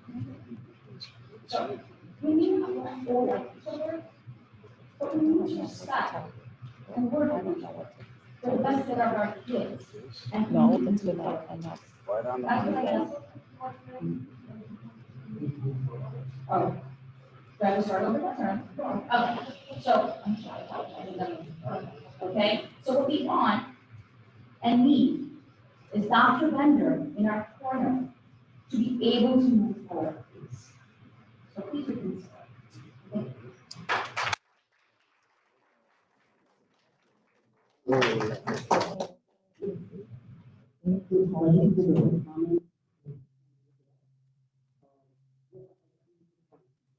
Board policy. I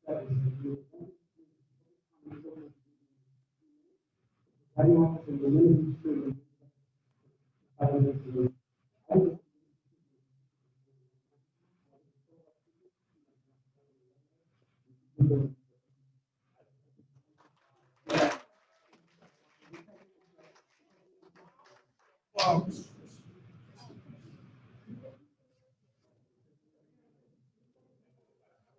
Five to 3 minutes. I don't know if Ms. Wright keeps on.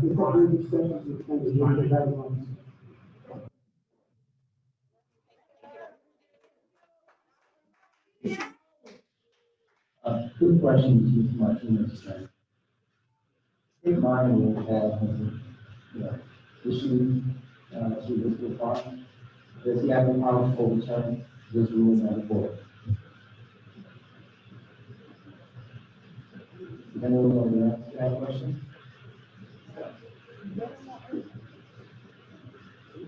Is the state monitor's jurisdiction relative to simply fiscal matters? Mr. Demikoff, are you able to hear him?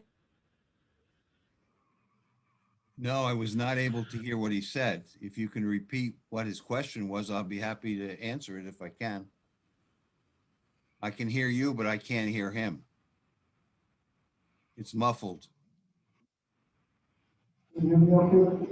Try talking right into the microphone. So sorry.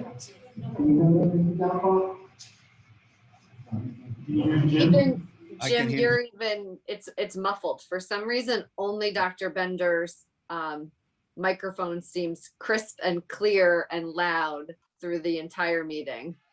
None of the others, they're all muffled. It's hard to understand what they're asking. It is, but if it goes red, it's too Maybe type it in the so Zoom chat. if I turn it up and it do red, it blows up. Okay. Mr. Demikoff, Yes, can you hear me? yes, I can. Loud and clear.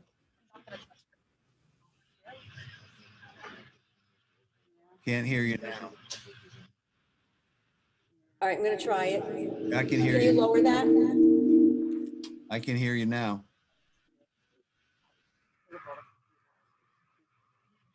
Cannot hear you. Can you lower?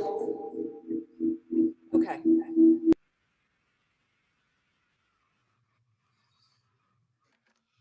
Mr. Demikoff, the question is, are you responsible for just fiscal matters? I'm responsible for fiscal matters and staffing in the district as outlined in Title 18A-7A-55. So if I'm not mistaken, if you have jurisdiction of the staffing, then you can easily tell the board that you want to do the firing of the superintendent. And they don't have a choice in the matter, and right or wrong. It's my understanding that we should have both fiscal and staffing, that's why I asked the question.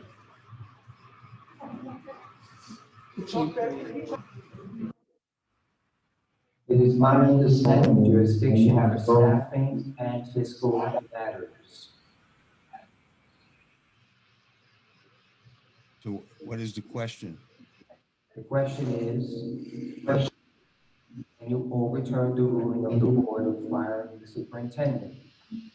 I didn't hear, I heard superintendent, but I didn't hear you. Can you? Wayne, I think he asked if you can overturn the decision of the board to fire the superintendent. I just want to make it clear that the resolution before the board tonight that the board may consider in resolution is not to fire the superintendent. It's to place the superintendent on administrative leave. But the question, I believe, is still the same to you, Wayne. Okay. Depending on what action the board will take, if they take an action tonight, I will discuss this with the attorney for the state monitors and others in Trenton. And if action is required on my part, if I am allowed to take action one way or another after discussing it with our attorney, I will so do so. It will be a legal matter and it will be discussed legally with the board's attorney. Not the board's attorney, with the state monitor's attorney. I will take it under advisement.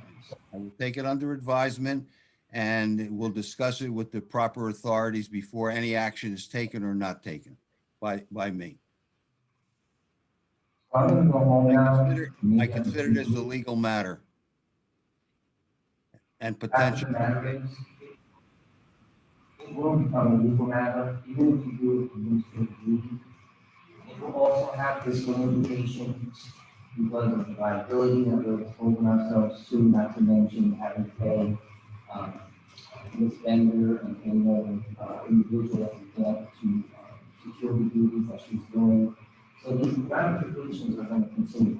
So hopefully, if the evidence shows that there's no true just cause under the contract, under the contract, and that goes, the employee, the state market will overturn this. And that's what I'm hoping to do. That's really what I'm hoping to do, because we need just cause under the union contract.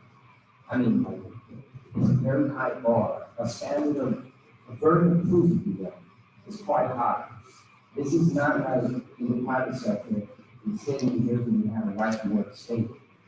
This is a totally different animal. A totally different animal. So we don't have our powers, right, our legal powers in place. We're going to lose this. We're going to lose this, and we all will lose this. I'm going to go. I wish you guys the best.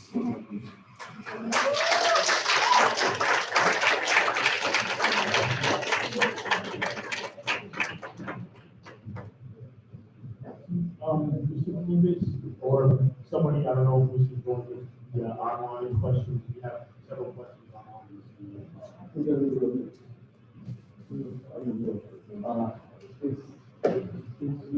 usually recognize privilege as a member.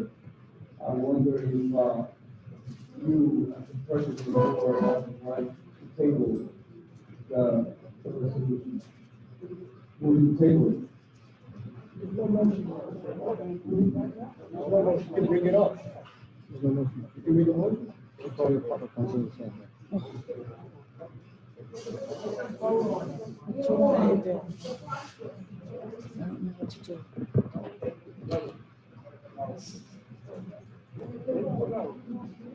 What is it? What's wrong?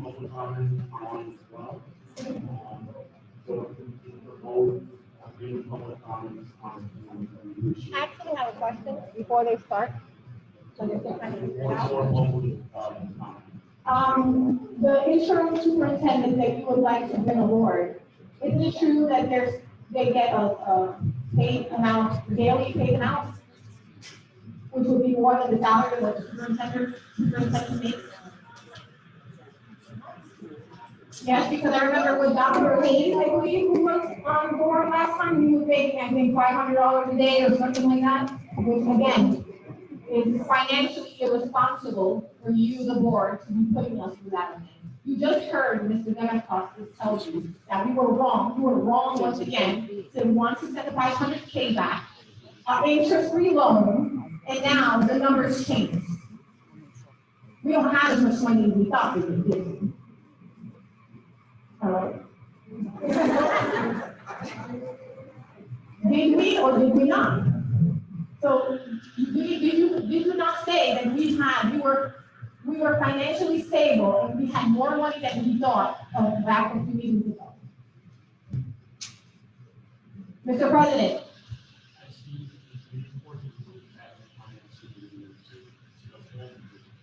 That's not what I asked. Are you gonna be financially? I just asked you that a couple meetings ago, you said that we were good.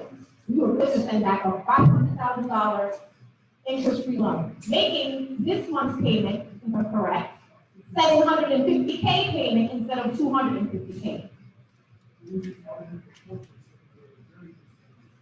Oh, so now it's Mr. Kevin's fault. No. You voted on sending back the $500,000. He did not. He gave you his report. He told you where we were. He also said things can change and you didn't care. And you still wanted to send back the $500,000. Why? Excuse me? So are you thinking about doing this? Does it matter at this point? You know, because we should be discussing other things that are important, other than trying to get rid of a competent superintendent. I mean, I can discuss about getting rid of incompetent board members, but we're not going to discuss that. I got to discuss about the $500,000 now that we're sending back. That clearly we were just told we are not the same numbers we were a couple of meetings ago. And you can only discuss items that are convenient for you, because you don't have the answers. You don't know how to answer. Because like Ms. Bender, are strong women who are going to stand here before you and put you in your place.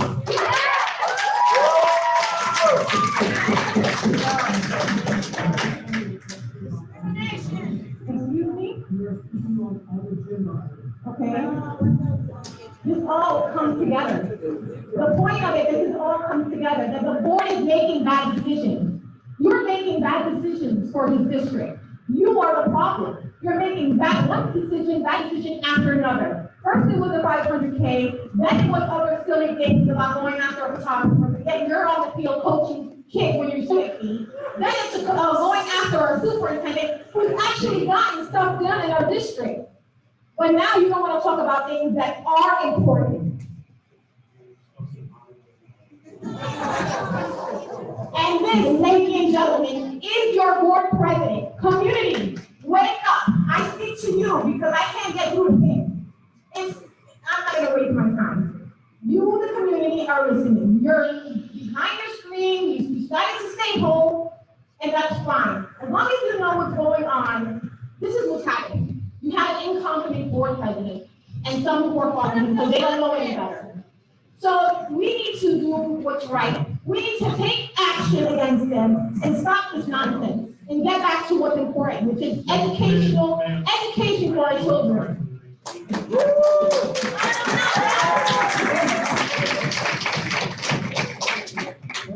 Good evening, Joachim Chancellor, 67 Howard Street. I have two questions. What I understand from tonight, I heard enough before, but from what I understand tonight, the board is trying to get rid of some two things which stands in front of them. One, a competent superintendent, which is backed up by the parents and students. Two, another, let's say, another check and balances, which is a state competence factor. You are trying to pay off a debt which you can actually pay later and get rid of this position so you can control it. Is that true? There are two things in front of you. You're trying to get rid of a superintendent which is competent, and you are trying to get rid of a state inspector, which is obviously another position over you. So is that true? Yes. We can't discuss items that are not. This is on the agenda, you have two things about the.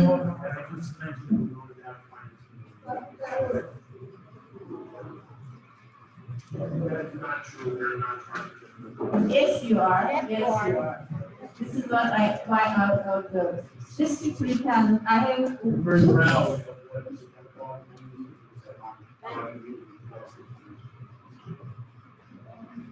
We are also proud of that vendor to our. I have two things, now there are from this week, but my second one had 3 months together with Ms. Vendor. I was very surprised when she took action. The next week we had all those problems. I was very surprised at the beginning of COVID. And what I see from now, parents, the short parents are very close network. What I see is when a parent has a question, she immediately responds. She doesn't only want to make you guys general, not only this board, but in general, for the years, Board of Education never only take or listen to these parents. But she does. I think that's the only difference because she gets this backup. She thinks students, if there is a problem, if there is a hurdle, she tries to fix it. That's what I observe. I don't know if to do this anymore. But that's what I observe from my neighbors, from my friends, from even people, parents that I don't know. They have a problem, they find objects for decisions, but she listens to them. But even tonight, you don't listen to them. You say like, really, people need to get some answers, you don't answer them. Now I have more questions. Why are you trying to get to know two things that stand in front of this court? I really want to know this. I'm a taxpayer. Now it looks shady. Everybody thinks all this process is shady. You have objection to explain this to us. Why are you doing this? Which even you have no intention to make shady things. It looks shady. You need to clarify this. Thank you.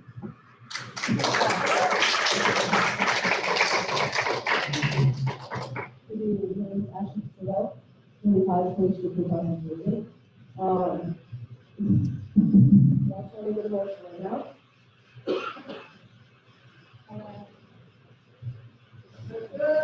Right. I'm here to support Mrs. Bennett. I know her since I was in 3rd grade at school. Let's not forget, Mr. Angelado was the principal when I was in kindergarten and 1st grade. Grade school is not a community school. Till Ms. Bender came in that school.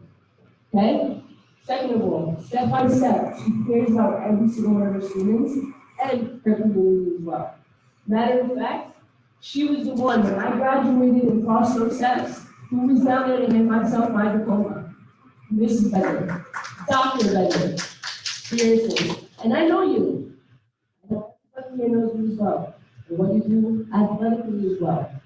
All right? You know the schemes. You know what goes to this school. And to bring up personal reasons, I will. Over relationship, I can name a whole bunch of teachers, coaches that are seniors. I know what goes on. You cannot sit here and you guys should be ashamed of yourself. You guys should absolutely be ashamed of yourself. I came here right after work running to speak for Mrs. Bender. And me as a female, and her as a female, and all of us here, clearly there's more females than women here, than men, we're gonna fight. We're gonna fight because this is not the end. Absolutely not. She deserves every right to be the superintendent of this district. That's all I have to say. I love you.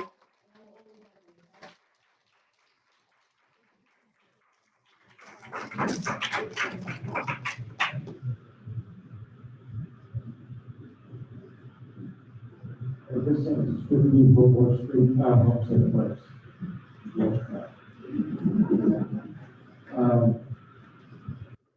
These parents are serious. When you look at yourselves. More than one parent out there has done the research. Already have begun the process. And I can support them, and I couldn't blame them.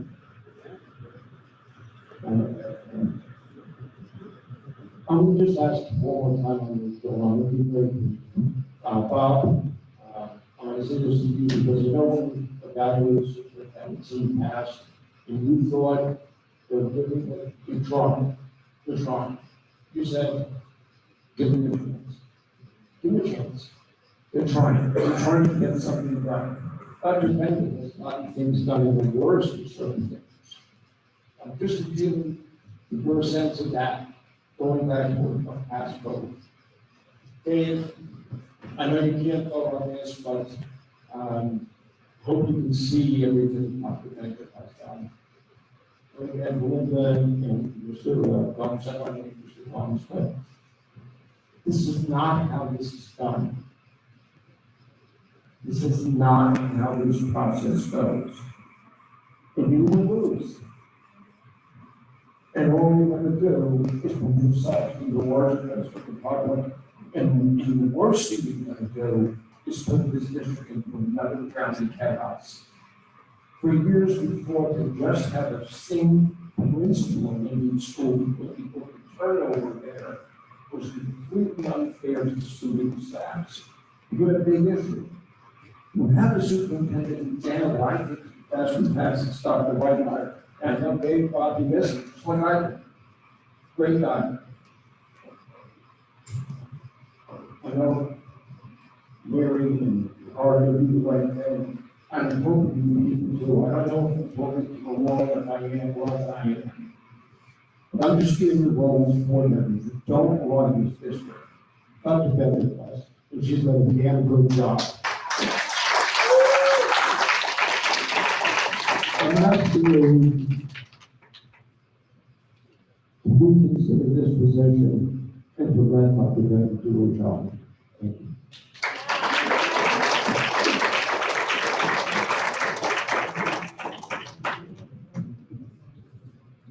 We're going to get to the online questions. Then discussion to see if you have any questions online. You want it? Hey, Elaine Ramadan, 77th Street.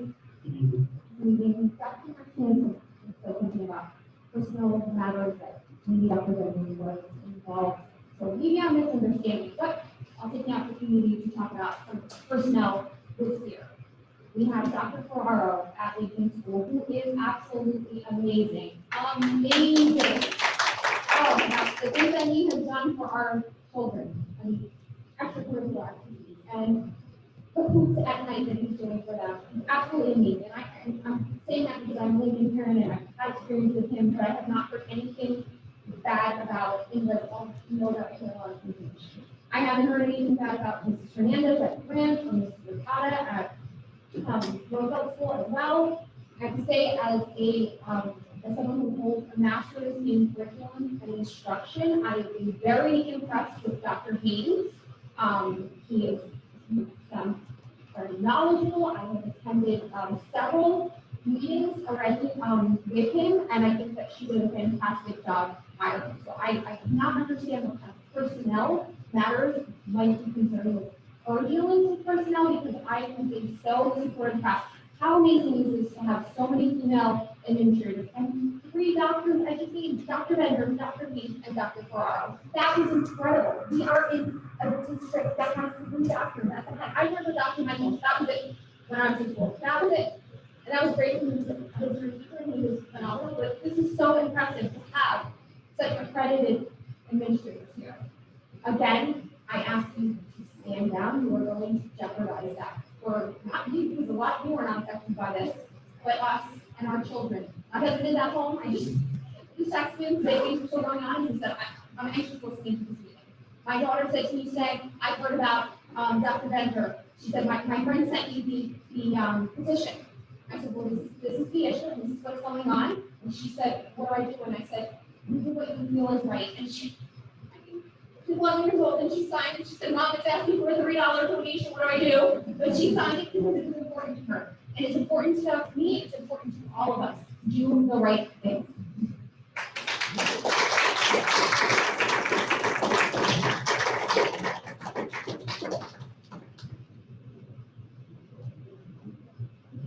Do you have online comments? I don't know if it was Kelly or Gibbons.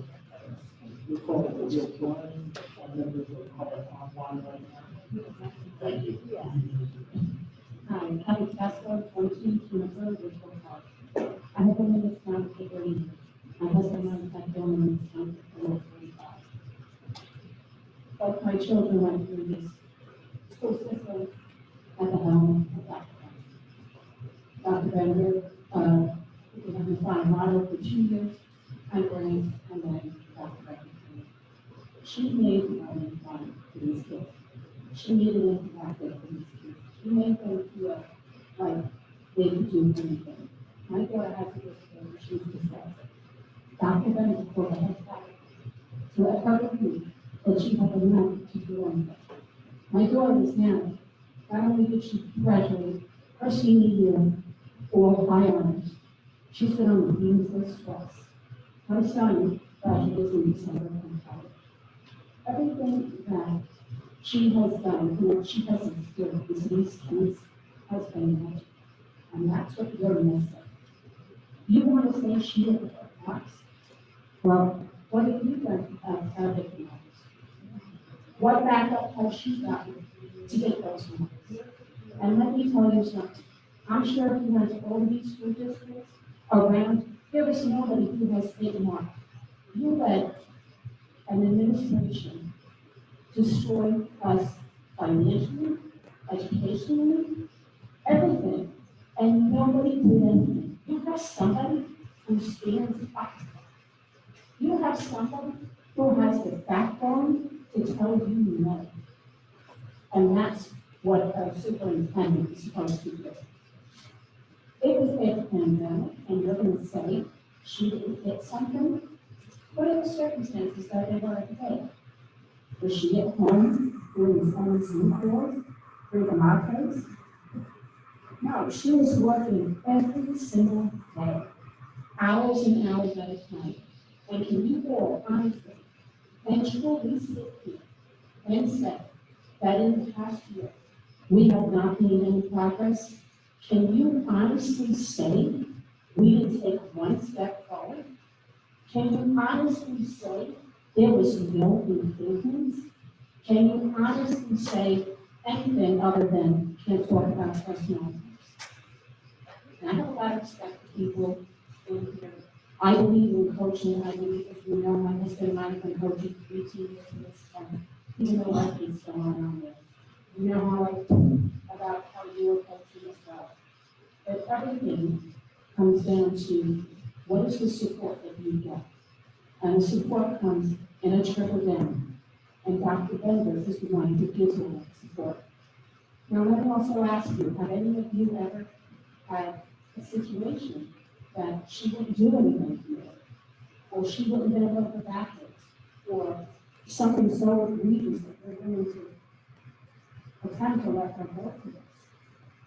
There is nothing during this pandemic, and when I tell you, there's absolutely nothing that she didn't do to the best of her ability, to the best of the circumstances that we were going through, and the limitations that we were given during the pandemic. People not being able to work, people not being able to have internet, people not being able to do a lot of things, and she did everything. And you guys can honestly sit here and say, no progress? No, you didn't put this mark, so you're out. I didn't hear any uproar when we were putting $3.5 million. I didn't hear any uproar when there were 147 teachers they were. Why wasn't that superintendent brought up on these days? Why? I don't find anything. I really don't. But Dr. Bender, when she was hired as the lowest paid principal, for the other men, you made a lot more, and ones that paid in. But there's so many other things that are more important. When I discussed with you, you'll forgive me, when I said I expected when I didn't understand anything like I'm being touched to anybody. When I came before that 500, that was the payment back. Because my fear, as you all know, and I come up here and I speak a lot, it's all about the mental health and the mental well-being of our children. It's about the special education for our kids. Having a child that did have a disadvantage, not a disability, she had a disadvantage. I know what it's like. I know from coaching my girls that go through my stuff right now. Mentally, families are going through stuff mentally. Nobody has to do it. We're starting to get back where we can now go, okay, and then they're all coming back. And you want to uproot them again. If this is the, she's second copy that, she's second copy that. You want to uproot everything again over what? If you guys put this vote through, and you honestly can tell me, we did not move forward. I couldn't. But there is no way we could say we have not taken a step, leaps and bounds forward. Give her the respect that she deserves and the backup that she needs to continue everything that she has done, maybe and bring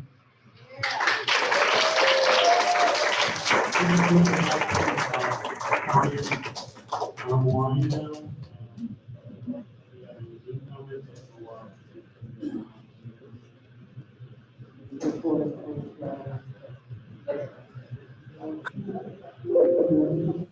Am I up?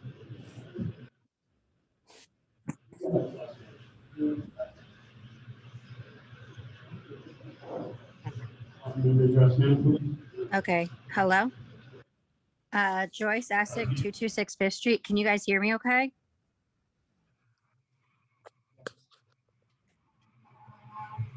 Hello? Okay. Give me 1 second. I put some stuff down on paper. Give me 1 second. Okay. Dr. Bender is more qualified and self-respecting than any candidate or golf buddy that some of the board members probably have lined up. The only thing she's guilty of is blocking some of your personal agendas. She's brought technology and programs, motivated all the principals to get creative, to connect with and engage with students in the classroom and at home. As you all know, we live in a small town. If Dr. Bender was up to any wrongdoing, it would have come out, which leads me to believe this claim is unfounded. You're going to have one hell of a lawsuit on your hands, wrongful termination, sexism, harassment, the list goes on and on. This feels like a Salem witch trial instead of a true investigation. Why are you against women in power? Take a look at the board members and the lack of diversity. Many of the men on the board have fought for athletics instead of special needs. And I'm not done. Don't you realize we're not blind? We can see who's pulling the strings, and it will come out because we aren't going to stop holding you accountable. We know how much you guys love RP Moms, so I'm letting you know we aren't going anywhere and we won't be pushed around. Thank you.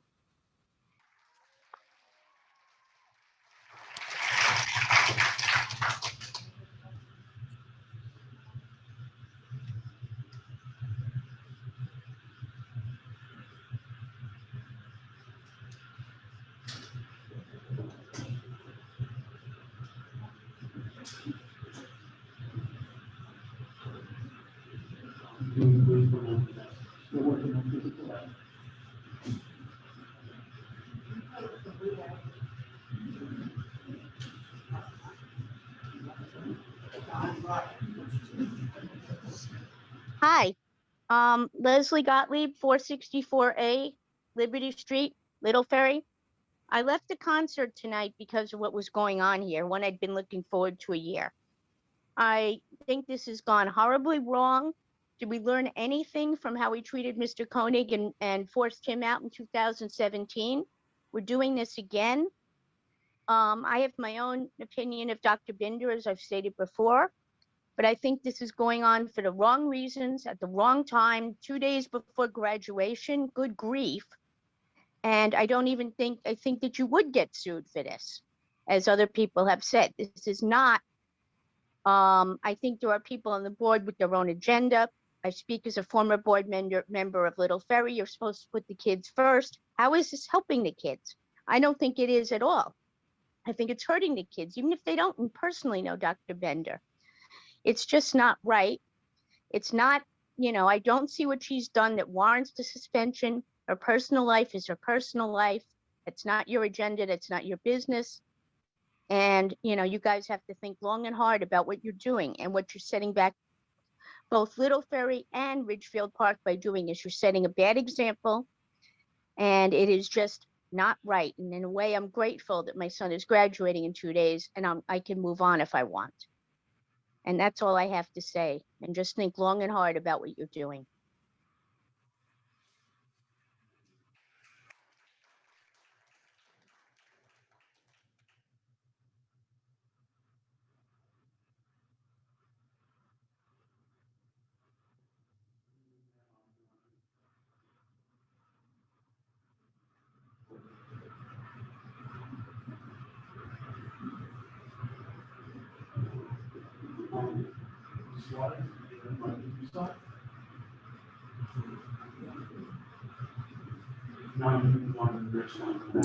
Mrs. Suarez, can you unmute?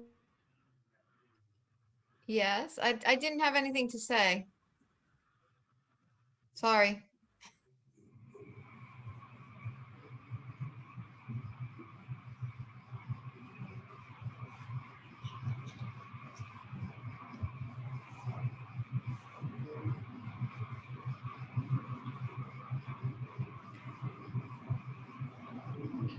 Am I audible? Yes, we hear you. Thank you very much. 25 Spruce. My name is Dr. Diana Samaru. So a few weeks ago, the following statement was made regarding the loan to Ridgefield Park School. And I quote, "This debt is a blight to the community." To the board member who made that comment, no, sir. This move to remove the highly qualified Dr. Angela Bender will be the blight on this community. To remove a strong female role model, to remove an educator with a long and successful history in this town is unethical, unjust, unfair, and unprofessional. As a scientist and a fellow administrator in higher education, one who dealt with the same issue faced during the pandemic, Dr. Angela Bender led her team successfully during this transition. I recognize excellent leadership.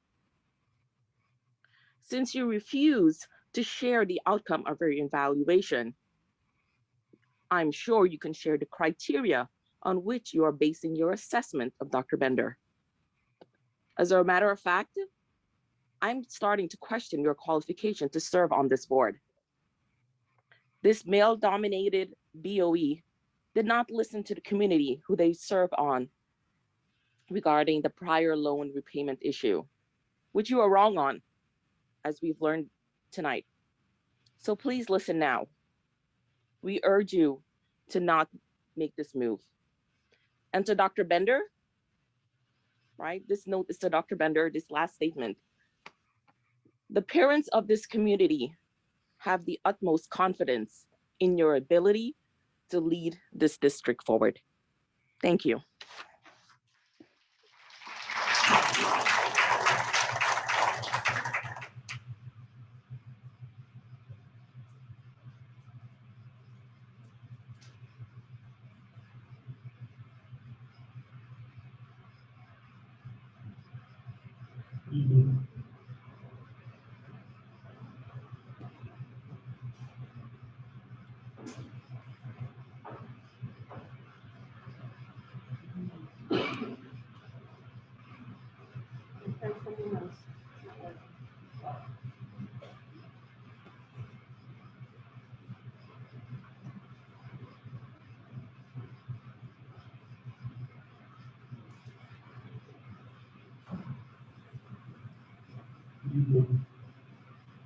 Hello, can you hear me okay? All right, good evening, everyone. My name is Suheni Perez Sadler, 139 Overpeck Avenue. It is now 11 o'clock at night. We should all be going to bed, getting ready for, tomorrow's carnival at Roosevelt, which my 6th grade kids are very excited about. But instead, we're here dealing with this affront to the community. To Dr. Bender, thank you so much for your leadership. As the previous parent mentioned, you have our utmost trust and respect. Mr. Tevis, thank you so much for your service. You've done such great work for our community. For the board members that stand with Dr. Bender, thank you for doing what's right for our students. For every other board member, please, I need you to have the courage to do what is ethically right. You're not showing us that you're censoring our students, but instead you're censoring your own personal agenda. My last statement is for Dr. Demikoff, and I will also like to add 3 more minutes because my son Malik, who is a 6th grade student, will also like to speak. So this is now on behalf of 2 community members.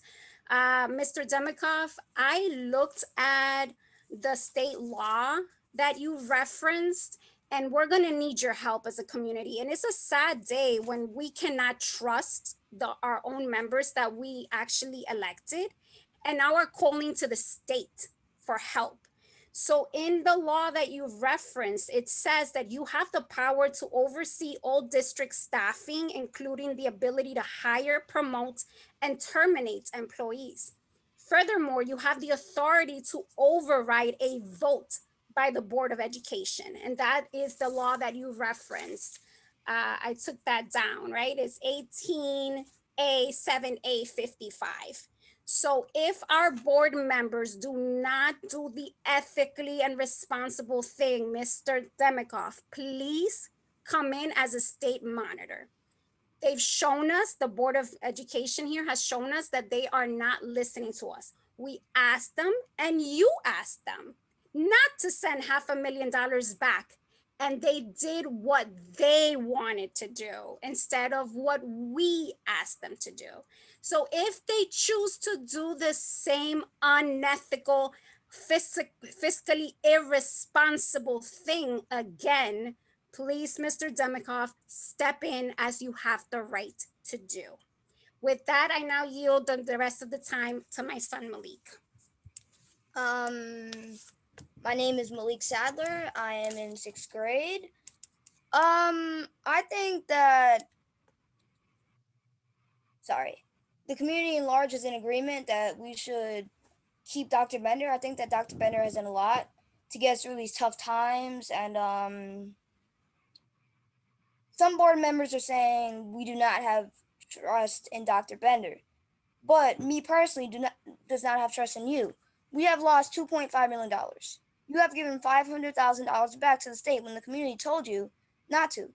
I think if we fired Dr. Bender, we would keep going down a terrible path of corruption. Dr. Bender has done so much for the community, from hearing us out and taking action on social justice issues to supplying every student with a Chromebook. I think that somebody's personal life should be able to remain somebody's personal life. That's why I think it would be unjust, unreasonable, arbitrary, and biased to remove Dr. Bender. And I think we should reconsider keeping some of our board members around. Thank you.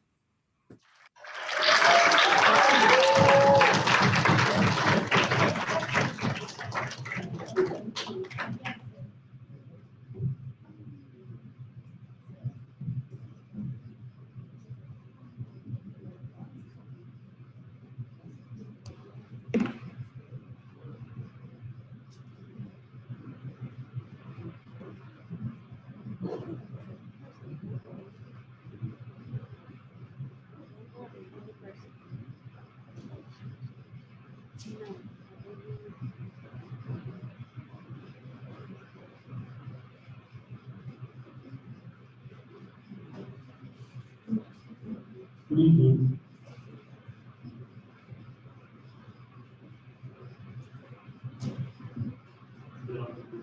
Yes, good evening. Can you hear me? Yes. My name is Helen Castillo. I live at 40 College Place. I've had 3 kids in this school system. 2 of them have been under Dr. Bender, who I know as Mrs. Bender or Angela. I can't stress enough how important, what a figure she's been in our lives. She has been with our kids, my kids, RP kids, longer than I believe she's been with her own kids and her family. We have become her family. I don't understand how this can be happening to someone who has always had our best interests at heart. I really don't. I am floored by everything that I've heard tonight. It is utterly disgusting that you have the entire community on the side of Dr. Bender. And there's a couple of people that I've watched, of course, through a screen because they're not even there physically. And supposedly they're the ones who have all the power. So what do we as taxpayers, what is our right? I don't understand. We're asked to do everything with our kids, for our kids. We are asking you now to not do what you have the intention of doing. It is absolutely horrible that you would even consider, if anything, you should have her on a pedestal. You shouldn't be trying to get rid of her. It is unbelievable how she's devoted so many years. I've been in this town, in this village for over 15 years. And I've known her for the 14 years that I've been here. 1 year prior, there was another principal. I don't understand. She's always devoted herself to this calling, because it's not even her job. This is her calling. I don't understand why you guys would want to do this. It's unbelievable. I also think that we should have full transparency. If there's something that you're saying that you can't tell us, then that is not being transparent. You're giving us half of the picture. That is unfair. We demand, as a community, full transparency. And lastly, Mrs. Bender, this is for you. I love you. I hope they reconsider, their minds are changed. And if they don't change their minds, I stand behind you in whatever you decide to do. If you sue, whatever you decide to do, I back you up 1000%. And lastly, I second everything that Malik said. Have a good evening. Thank you, Helen. Love you too. And I'll be okay. I love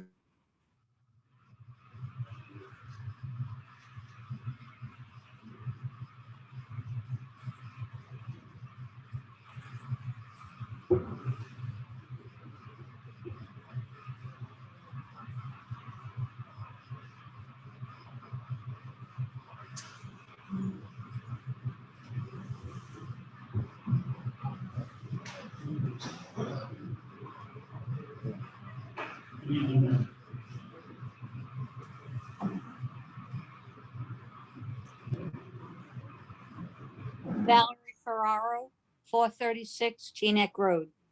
Can you hear me?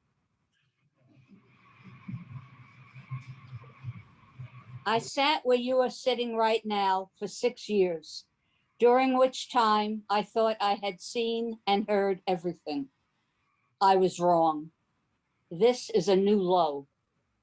Dr. Bender has served here with distinction for over 15 years. You elevated her to superintendent 2 years ago. No administrator on the planet had any experience leading a district during a global pandemic. Somehow, Dr. Bender managed to steer the ship and guide us from darkness into light. If and when a superintendent performs in a manner detrimental to the schools, we would know because of the checks and balances inherent in the system, whereby the professional staff could take a vote of no confidence. This has not occurred. There isn't anything that can justify a removal. The problem is clearly with the board, at least 6 of you. Placing Dr. Bender on administrative leave and hiring a new superintendent is fiscally irresponsible and a slap in the face to all taxpayers. However, even more egregious is the betrayal to the public who voted you into office, and more poignantly, a betrayal to the students whose best interests are being totally ignored. Shame on you. And if I had 3 more minutes, I would tell you how I really feel. Thank you.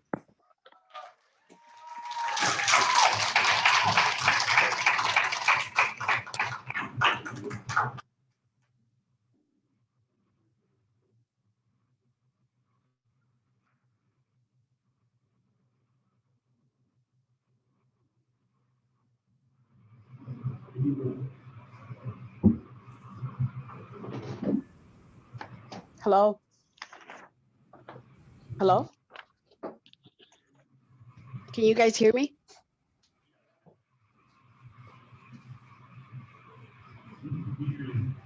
Hello, can you hear me? Yami, we hear you, Yami. We hear Hi, you.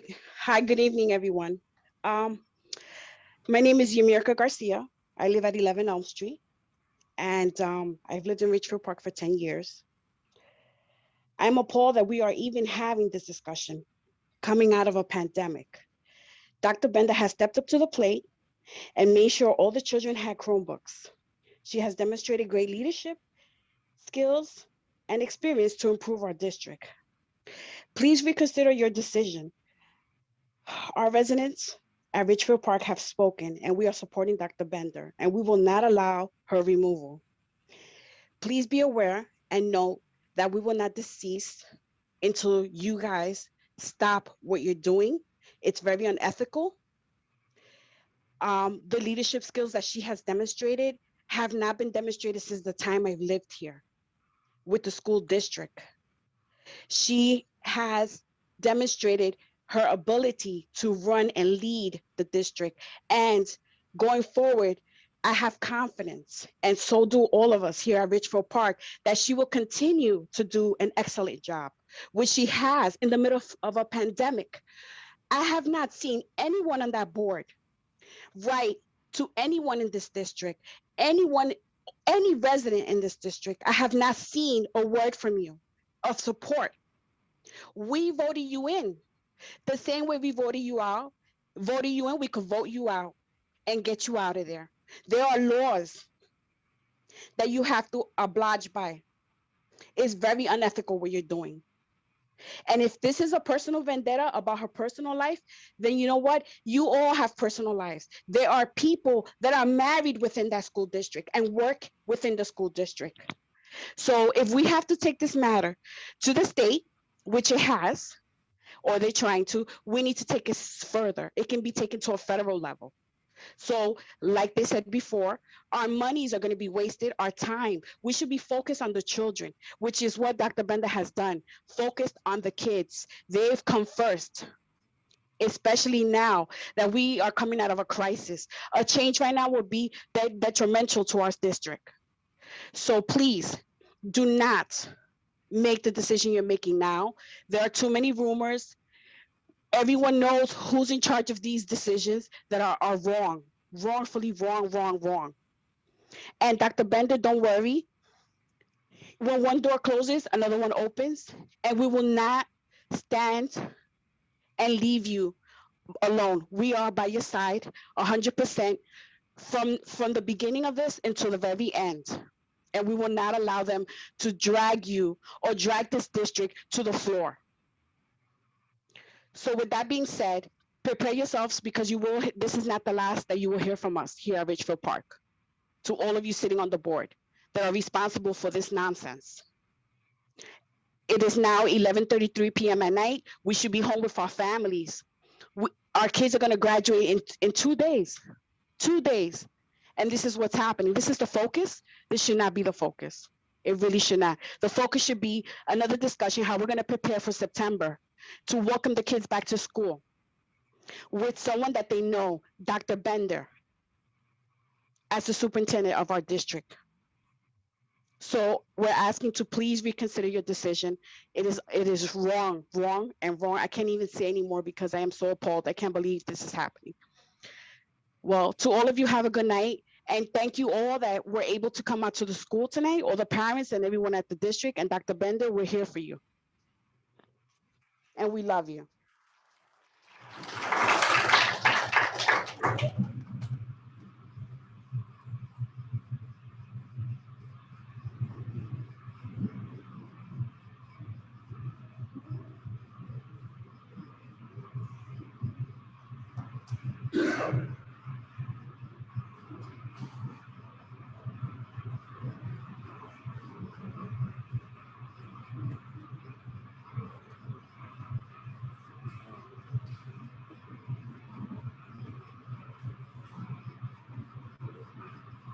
Good evening. Hello, this is Rosa Catala Steidel at 69 Chestnut Street. And as a worker with Liberty Science Center and as a director of technology for 20 years, the leadership that Dr. Bender has shown for the district was amazing. The pandemic threw everyone for a loop. Districts, as part of my job, I work with many district supervisors and leadership and help coordinate some of their hurdles that they needed to face. And frankly, the leadership and the background that Dr. Bender brings made Ridgefield Park a district that superseded my idea of how a school should function, how dissemination of technology should happen, how training for teachers on technology should take place. There were many hurdles, but Ridgefield Park, as well with other few districts out there, because the leadership had technology background, were able to navigate it in the best way possible. And so to me, this is not a matter of a job not being done right. This is obviously something more personal, more inappropriate, frankly, and not about the job that was at hand or the job that was well accomplished. So we should actually be giving kudos and an appreciation for Dr. Bender for the work that she has done and for navigating the straits that we were needing to get our kids through. And instead we're at this point, which is ridiculous. So do rethink, do make the right decision. Let your conscience be your guide, because that's what you need to do for our kids. And as a person who has many communications with school districts, the last thing on a school district's mind is letting go of someone who is successful. So keep that in mind. And that's all I have to say. Thank you, Dr. Bender.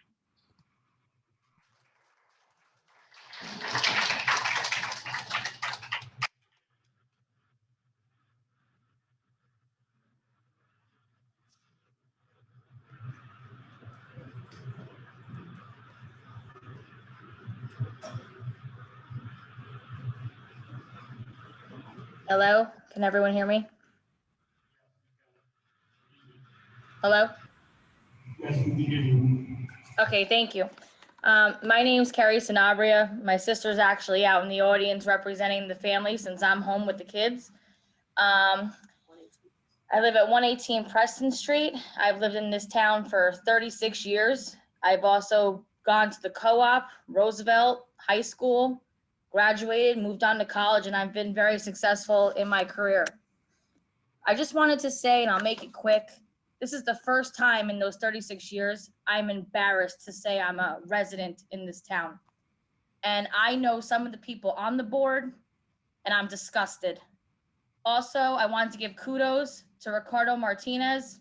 I see you nodding your head, clapping. Thank you. You can also tell based on the faces of the Zoom who is with Bender and who is not. And that's all I really wanted to say.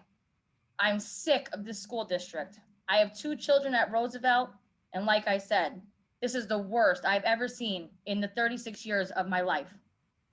reconsider what you're doing. Thank you.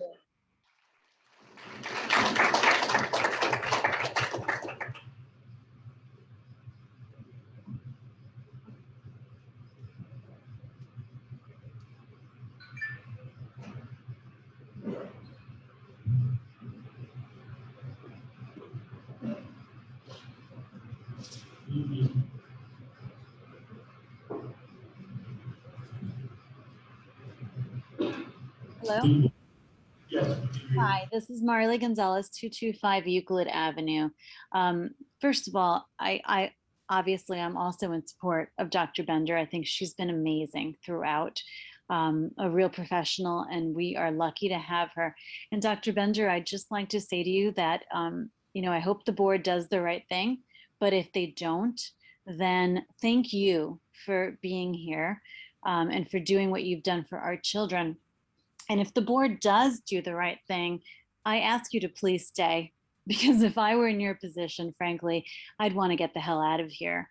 But as parents, we appreciate you and we need you. So please fight the good fight, and we're right there with you. And I want to just echo the statement that the last caller said as well. Dr. Martinez, thank you. You have been quite the role model. We're happy to have you on the board, and we thank you for what we see as your obvious support of Dr. Bender. Thank you so much, and have a good evening. I am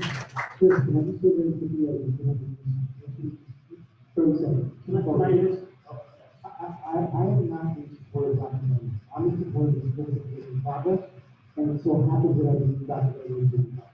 I'm not friendly with her. I don't have any relationship with her. I'm not a fanboy of her. I believe in the progress of this business. I trust her, but only for her. I'm not on the team better. I'm on the team now.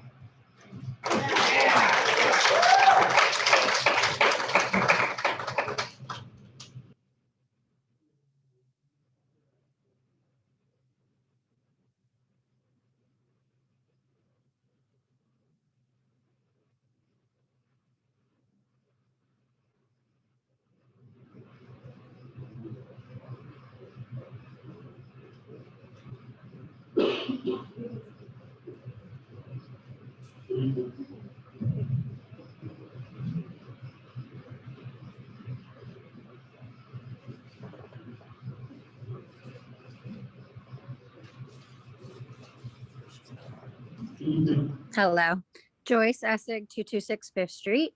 I'm on vacation and I'm sitting in a hotel room with my kid in the bed next to me, still awake. And I figured I'd waste 3 more minutes of your time since you wasted much of our time.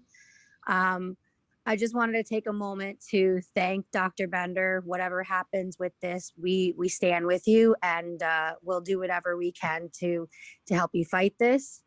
And we will take it to the next level if we need to. So just wanted to make sure that you knew that we appreciate everything you've done thus far and that we have your back. I wanted to thank Ricardo and Mary O'Neil and Berlinda, who I know them all personally, and I know they're on the board with good intentions. They actually have kids and kids in district. And so I wanted to make sure that we knew that that they are advocating for our kids. So I wanted to thank them for that. And I just want to reiterate that, it feels like women cannot get ahead in this world, and definitely not in this town. So we are going to keep fighting. Ricardo's got daughters. Mary has a daughter. Berlinda, we all have daughters. And this is showing women that no matter what you do, they're going to find some reason to take you down. And that's not okay. And I have a daughter, and I'm going to let her know that she can do anything. And I'm going to fight so that she has opportunities. So please reconsider this and think about the long-term effects it's going to have. You're totally going to tear apart this small town, and you're gonna have a lot of angry moms and dads on your hands. So please reconsider. Thank you so much.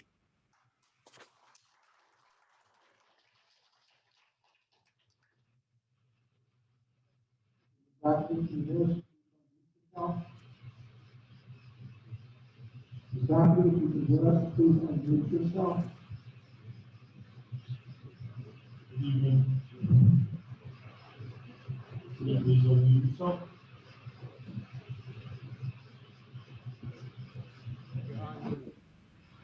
Always come back.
I just want to, as people get tired of it, so I just want to thank the public, coming out for y'all and earlier, coming today, and we cannot, we hold up.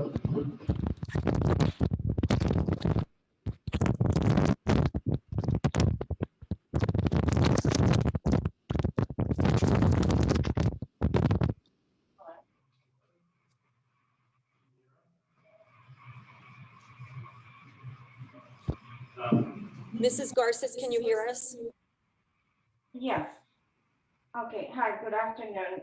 Nancy Garces, 189 Brinkerhoff Street. I lived in Ridgefield Park for 14 years. I met Ms. Bender as a principal of Grant School where my two kids attended. I'm distraught of what's going on. I'm upset because the kids are the ones that are suffering. It's not fair. For everything that I hear tonight, it's a personal issue. It has nothing to do with what her job is about. She, as a principal and as a superintendent, she has stepped to the plate. I had a personal issue with my son beginning of the pandemic, and she resolved it. I reached out to her, and within 2 days, I had an answer.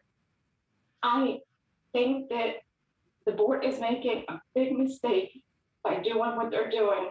It's a personal issue. You guys need to let that go and look at the kids, look at the education, look what this town is going through and make the right decision. Thank you.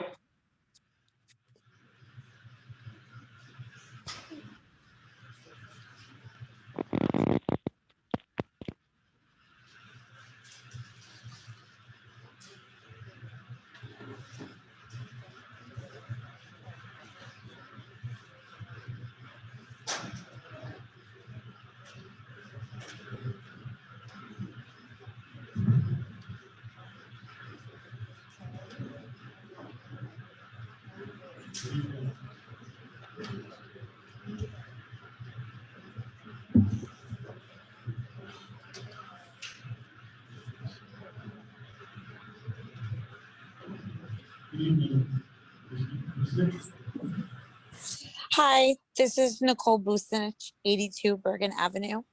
And I just want to say that I have been living in this town for my whole entire life. I went through the school system here, and I also have 2 children in district. I met Dr. Bender a couple of years ago when my youngest started at Grant School in kindergarten, and my oldest was in 1st grade. And I'll never forget that the first time I met her was an ice cream social where my younger son ran up to her and gave her a hug. And I didn't even know who she was at that point because we had just started at Grant School. From that day on, my son Jeremy came home almost daily giving me updates about how much he loved her, to the point that they cried when they found out she was no longer their principal the following year, although they were very happy with the replacement and they were excited that she was still in district. And to the point where tonight they heard the beginning of this meeting as they were getting ready for bed, and they were upset and equally in tears because of what is going on, because she has always put not only my children, but every child in this district first. And what is happening tonight is despicable. Thank you.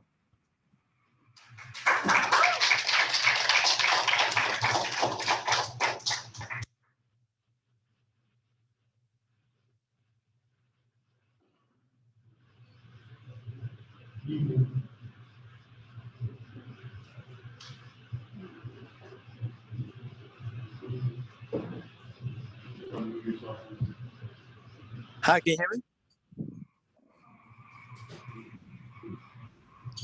Hello, can you hear me? Yes. Yeah. I can. Jimmy Coloma, 145 Poplar. I just want to echo what everyone in the community is saying. Dr. Bender has done an outstanding job throughout the year, throughout the pandemic. She's improved absolutely everything, from academics to curriculum to infrastructure, absolutely everything.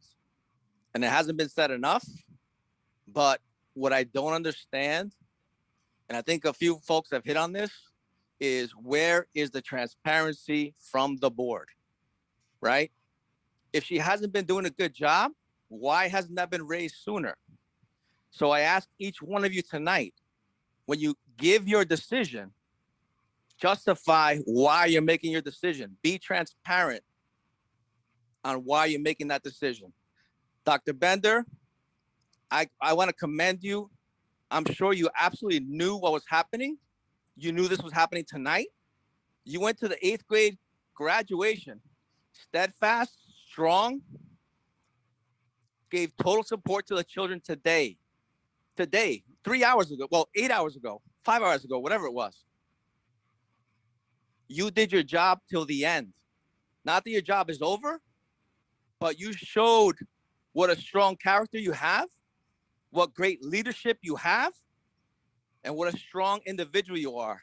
I commend you for that. Thank you very much. I ask the board to be transparent.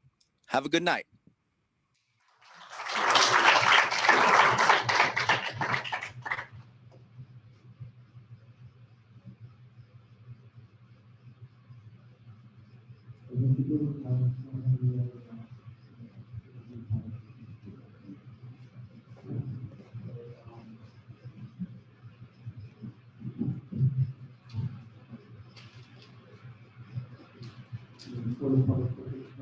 Yes, motion to close public participation.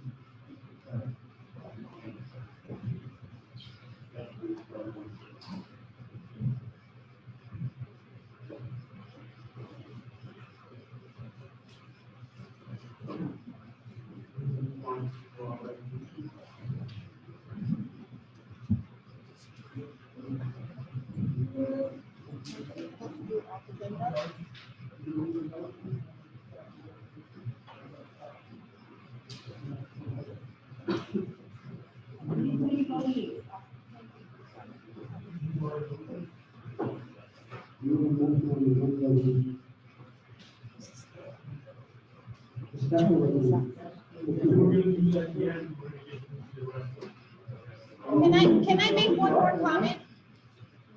Can I make one more comment before you take the resolution? Just one last one to close this out. I'm sorry, public participation is closed. We're here, we've been here how many hours? Does it matter? Just one last question. I want to know if Dr. Bender was ever giving her evaluation. Does she know what she did wrong? Don't give me specifics. I want to know if was she ever told what she did wrong? I work in corporate America. I've been working in corporate America for 20 years in the legal field, by the way. And every year we have reviews. Our bosses, because I may be a boss, but our bosses have another boss. They let me know how my performance is yearly. They just don't fire me if I'm not doing something correctly. They tell me, we love what you're doing. We want to see you do this more because we know you can do it. And we want to see you take on this, we want to see you take on that. You know, so I want to know, was she even given the opportunity? Was she giving the information of her evaluation of her performance how she did, where she was lacking, what she can improve. I mean, I just don't see how he made a decision based on this without giving her a chance to fix whatever item you think that she hasn't performed well on.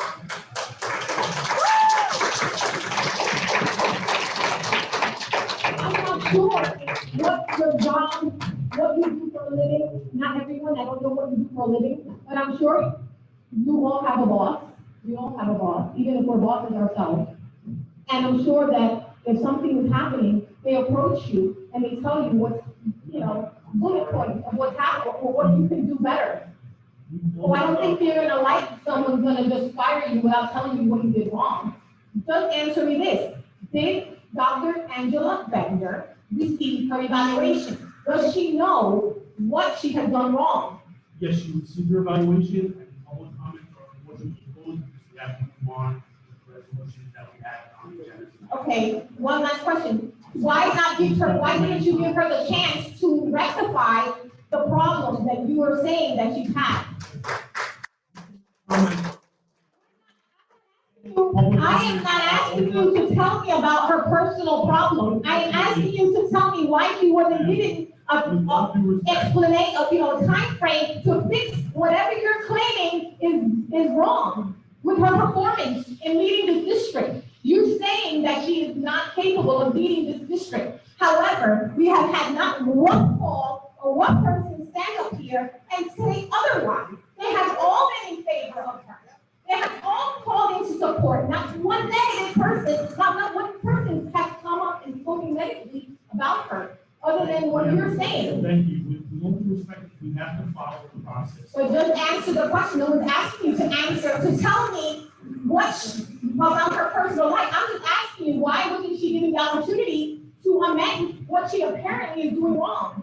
What we don't see, the public doesn't see what you've seen. Wasn't that bad? Did she kill somebody? Is there a body found that was found somewhere in the lunchroom? Don't worry.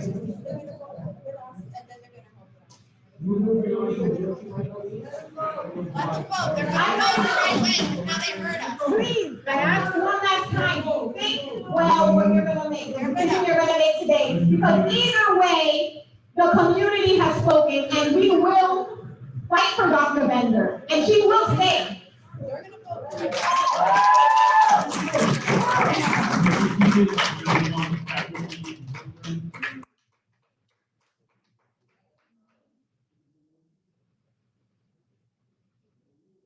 Are we going to skip this country with this country?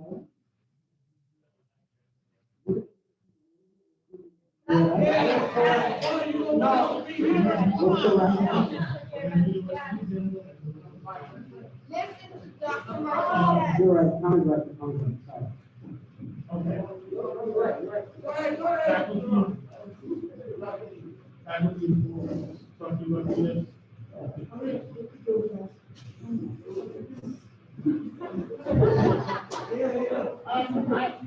I live in 1978 and 1979.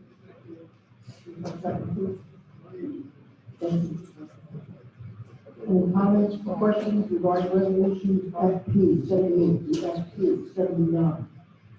Seeing none. Mr. Cathcart. Ms. Rodriguez. Yes. Mr. Fernandez. Mr. Pfeiffer. Mr. Gomes. Dr. Martinez. Yes. Ms. O'Neil. Yes. Mr. King. Mr. Vercelli. President King. Yes. Motion's passed.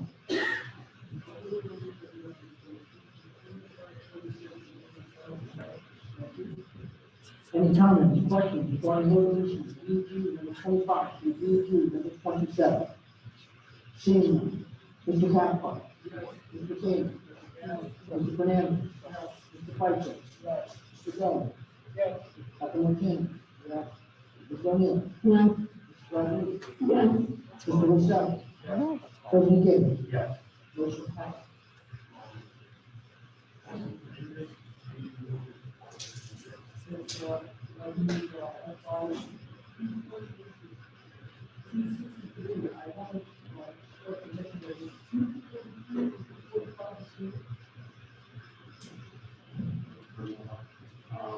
If the students have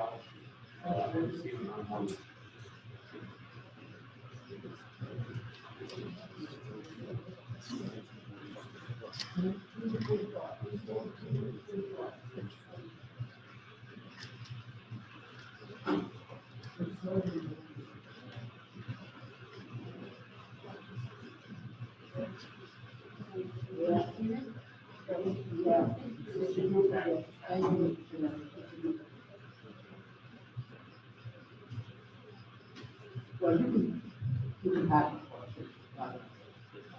Just like.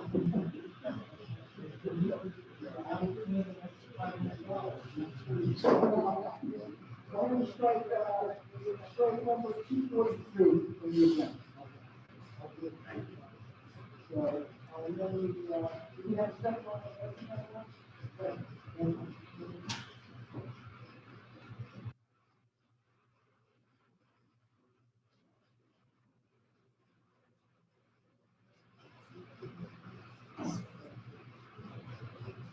Okay, any comments, questions regarding resolution FI 2.229, resolution FI 242, and resolution FI 244, resolution FI 263?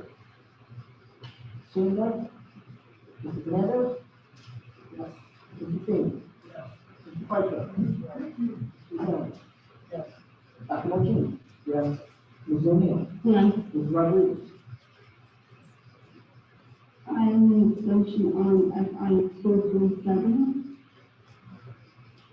and FI 452. Yes, no. 252? Yes, 52. Mr. Vercelli? Yes. Mr. Caspar?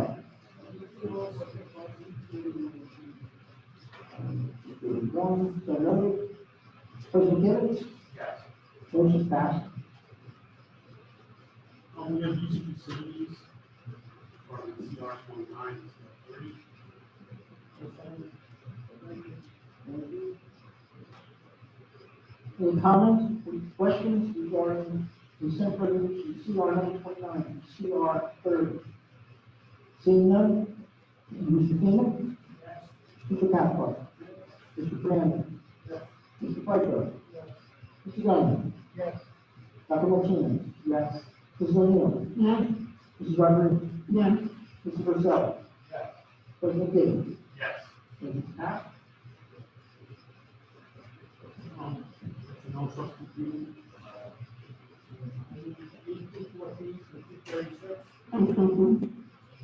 So we're including the new business resolution, right? Okay. And we'll find out second.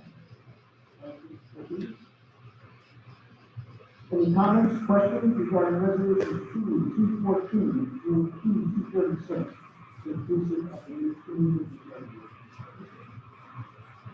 Seeing none, Mr. Taylor? Yes. Ms. Rodriguez? Yes. Mr. Fernandez? Yes. Mr. Piper? Yes. Mr. Jones? Yes. Dr. Martinez? Yes. Ms. O'Neil? Yes. Mr. Vercelli? Yes. Mr. Caspar? Yes.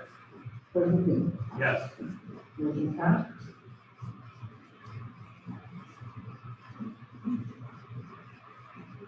We have our new business.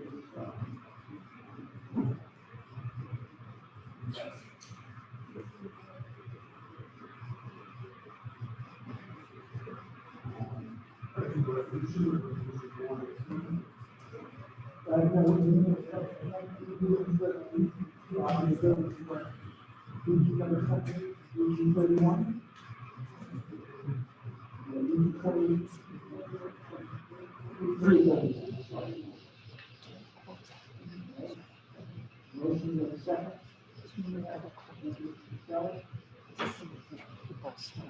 Any comments, questions regarding the resolution, the new business resolution, EG number 28, and EG number 31? Seeing none, Mr. Caspar? Mr. Vercelli? Yes. Mr. Fernandez? Yes. Mr. Piper? Mr. Jones? Yes. Dr. Martinez? Yes. O'Neil? Yes.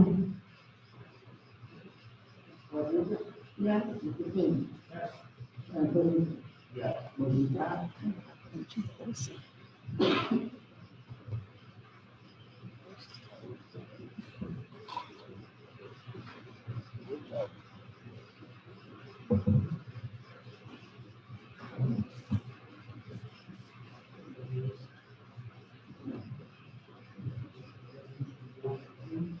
Yeah, I will actually be done with it afterwards.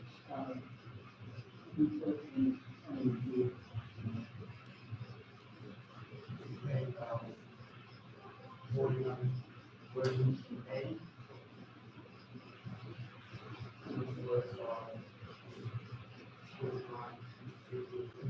Should really be corrected. Whereas the Ridgefield Park Board of Education for responsibility and obligation to ensure the Ridgefield Park School District is properly maintained and well run. And whereas the board further has fiduciary duties to procedures that ensure the institutional welfare and community needs of all students properly. And whereas the board no longer has conflict of interest the federal building carry out property in the district, whereas the board believes that the board of district is responsibility and obligation to leadership is necessary. And whereas the board has the authority to amend the duties of now therefore be resolved, which is given by the defendant, is hereby suspended with pay, pending further action by the board of education. Be it further resolved, which is given by the defendant, is hereby moved. Be further resolved, which is hereby provides more experience for attendance at the defendant. That is not to be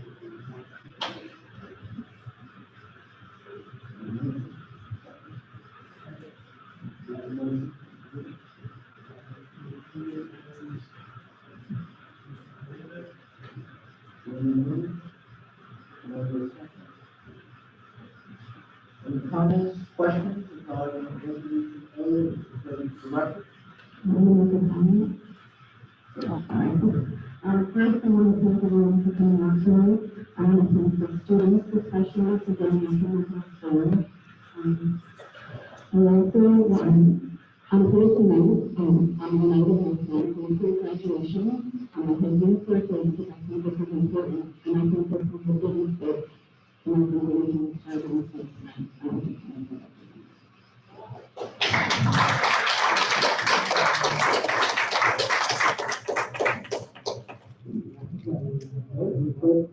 Not surprising that.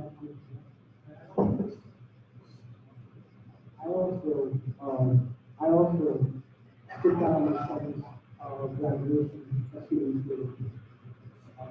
I think it was a little while. And when I am interrupted, I'm always doing that's the official year, and I have a couple of notes. Excellent. As I said before, I'm not too bad. In fact, she wasn't my first pick, which is very funny. I thought she was doing thanks to the town, and my vision at that point was that we would see the concept. She had far exceeded by expectations. She had explained to the board and my opinion everything that's been asked of her, that she could do, she could have. Now, I'm saying a couple of things. First of all, there's been a lot of progress in this district. Even staff, and we're skeptical about it, have bought in. They pulled me over on the sidelines of the game. They were picking me up on Facebook. They were talking on the side of the Facebook. These are the little things. And I'm on the sideline, they told me they were in this That's a truth. The board, which is saying that we don't have confidence in her, has voted probably 99% of the time on every single agenda item she's put forward. Every single agenda item she's put forward in the past 2 years, this board has unanimously voted. I don't think voted it down once. So she has also put people in power to look at their own business. In the chat, I'm really impressed with the quality of the society. And one of the marks of the leader, in my opinion, is people who pick their own stuff forward. People who pick people who are smarter than them. And I really believe that Dr. Benjamin said this, because the people in society should not afraid to be powerful, should not afraid to be smart, and I'm also privy to the personnel issues that have been spoken about. And so I've heard them all, and I've seen some kind of one, but I don't think they reach the level for this type of action. The cost of this is gonna be a lot. There's no anything license, we're gonna pay somebody to stay home, which is gonna cost us pretty money, or we're gonna admire a bunch of litigation. And as I said before, we haven't been in the paper in a long time. If you look up the RP Board of Education, you don't find it in the paper for a couple of years now. We're gonna be in the paper with this. We're gonna be in the school boards, we're gonna be all over.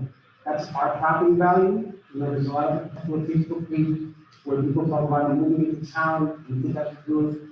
And one of the things that scare them off is the condition of our schools and the fact, the fear of our teachers, which are feeling hopeful, our administrators, which are feeling very hopeful. They all have to be home shaking on their boots. I'm looking at the list of people here. All of our administration is watching. They have to be shaking on their boots and what's coming next. Now, in my opinion, this issue is really about creating. I sat on a very extended superintendent search, about 10 months, and excellent candidate after excellent candidate was sabotaged, in my opinion. And it was about creativity. So what I say is, regardless of what happens tonight, I hope that you guys stay tuned at what happens next, because that's what's really important. Dr. Bennett's going to be okay.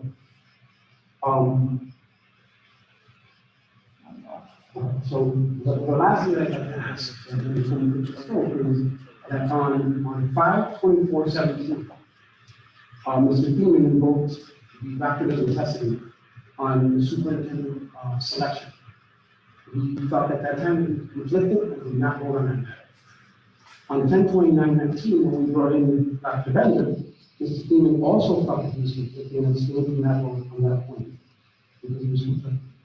And so I'd like to ask Mr. Beeman if he is now going to go against his last two abstentions on this matter, and whether he's going to vote on the superintendent matter. There's not the answer whether he's going to vote on the minutes. Well, on 5/24, you felt you were conflicted. Let me finish. You can respond after I'm done. You can respond. On 5/24, on 5/24/17, Mr. Beeman invoked the doctrine of necessity because he felt he was conflicted.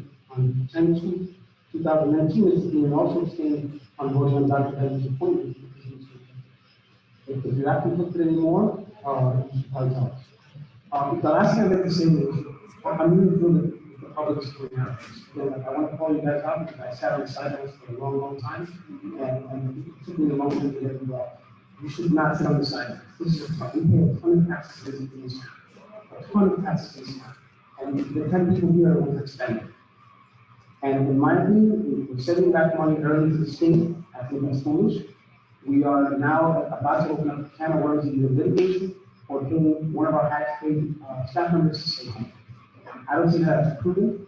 I'd also like to call on the state monitor, not personally, but the system behind it, because he's been attacked several times as wanting to stay here longer. And right now, he's watching us go off a cliff. Go off a cliff, and not just in terms of the way we're doing in the public, but we're going off a cliff financially, in my opinion, and him too. And I'd like to make sure that we're getting our money with the money we're spending on our state monitor. So I want to gently, I know that there's a system behind you, not personal. That's all I have to say.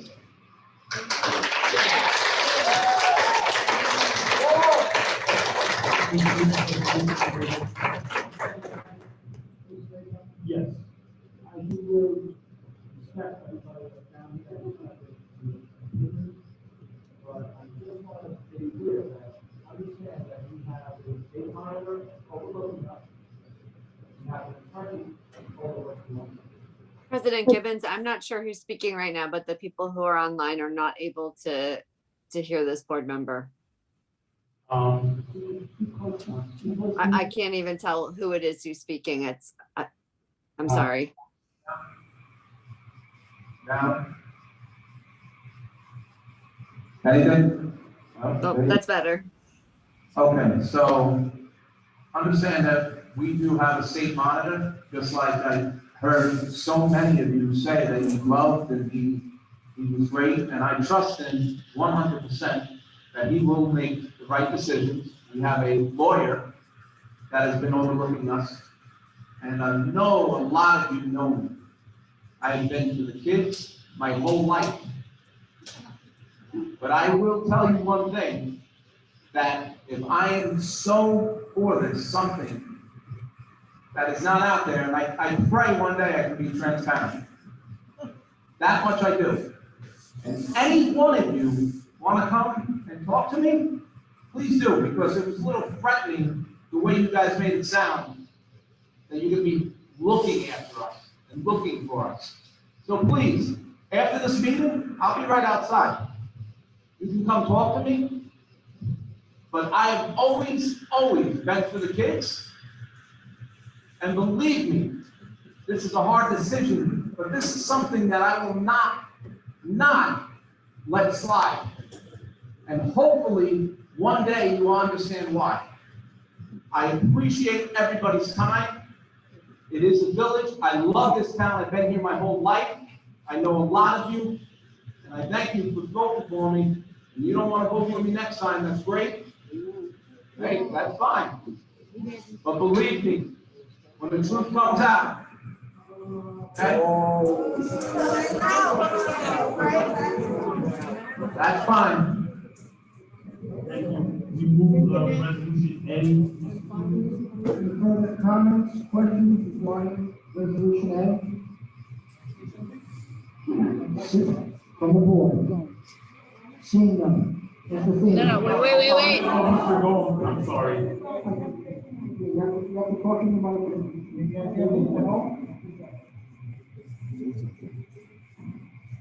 I just want to echo what was just said. I usually don't do social media, so I'm a little bit dark, some of the different rumors and stuff going around. You know, I'm the board to serve a district. I try to be as ethical as possible. I take a lot of notes, like since January, this is all the notes for all the meetings. I ask direct questions, I listen a lot. And just very, this is not something we're taking lightly. Everything you wanted, we just talked about, we looked at, and, you know, we're really, it's a difficult decision. But we're really thinking of hard over here. Any further comments regarding resolution A? Seeing none, Mr. Freeman? Yes. Mr. Fernandez? Yes. Mr. Pfeiffer? Yes. Mr. Goldman? Yes. Dr. Martinez? No. Absolutely not. Mrs. O'Neil? No. No, correct. Mrs. Rodriguez? No. Mr. Vercelli? Yes. Mr. Cathcart?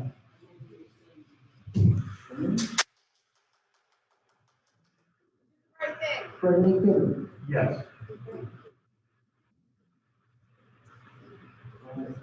I have 5 yeses, 3 noes, 1 abstention. The motion carries. I'm sorry. 6. I apologize.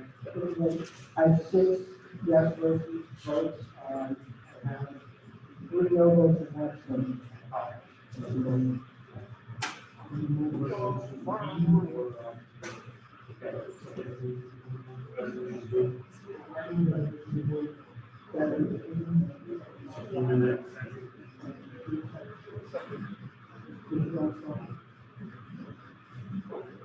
Mr. Tevis, could you repeat the count on that vote, please? Was it 6-3?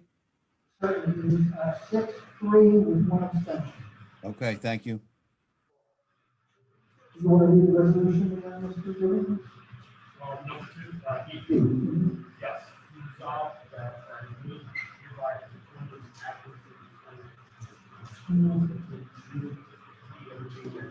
Yes.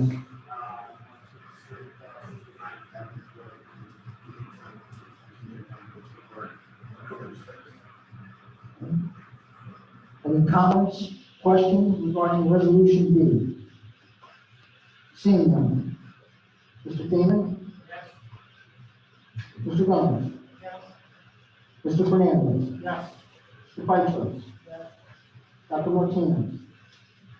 I'm gonna vote yes on this because I feel that, I trust Dr. Martinez. Mrs. O'Neil.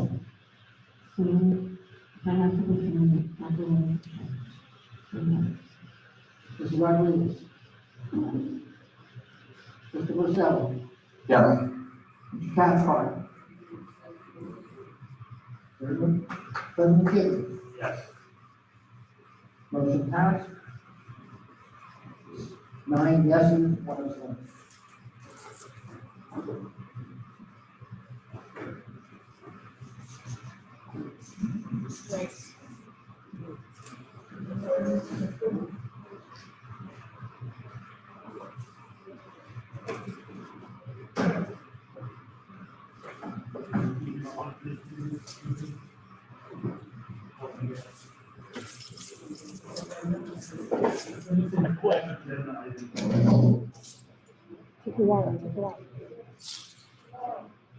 Okay, I don't have any,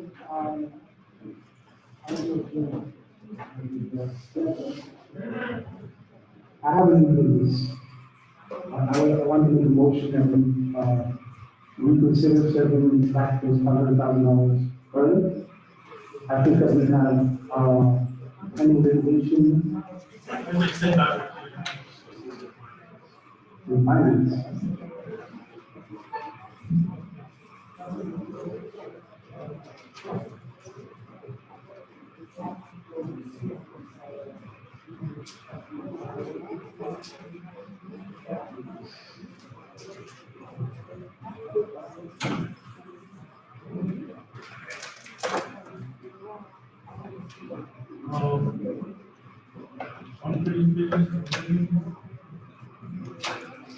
We can approve the adjourned meeting.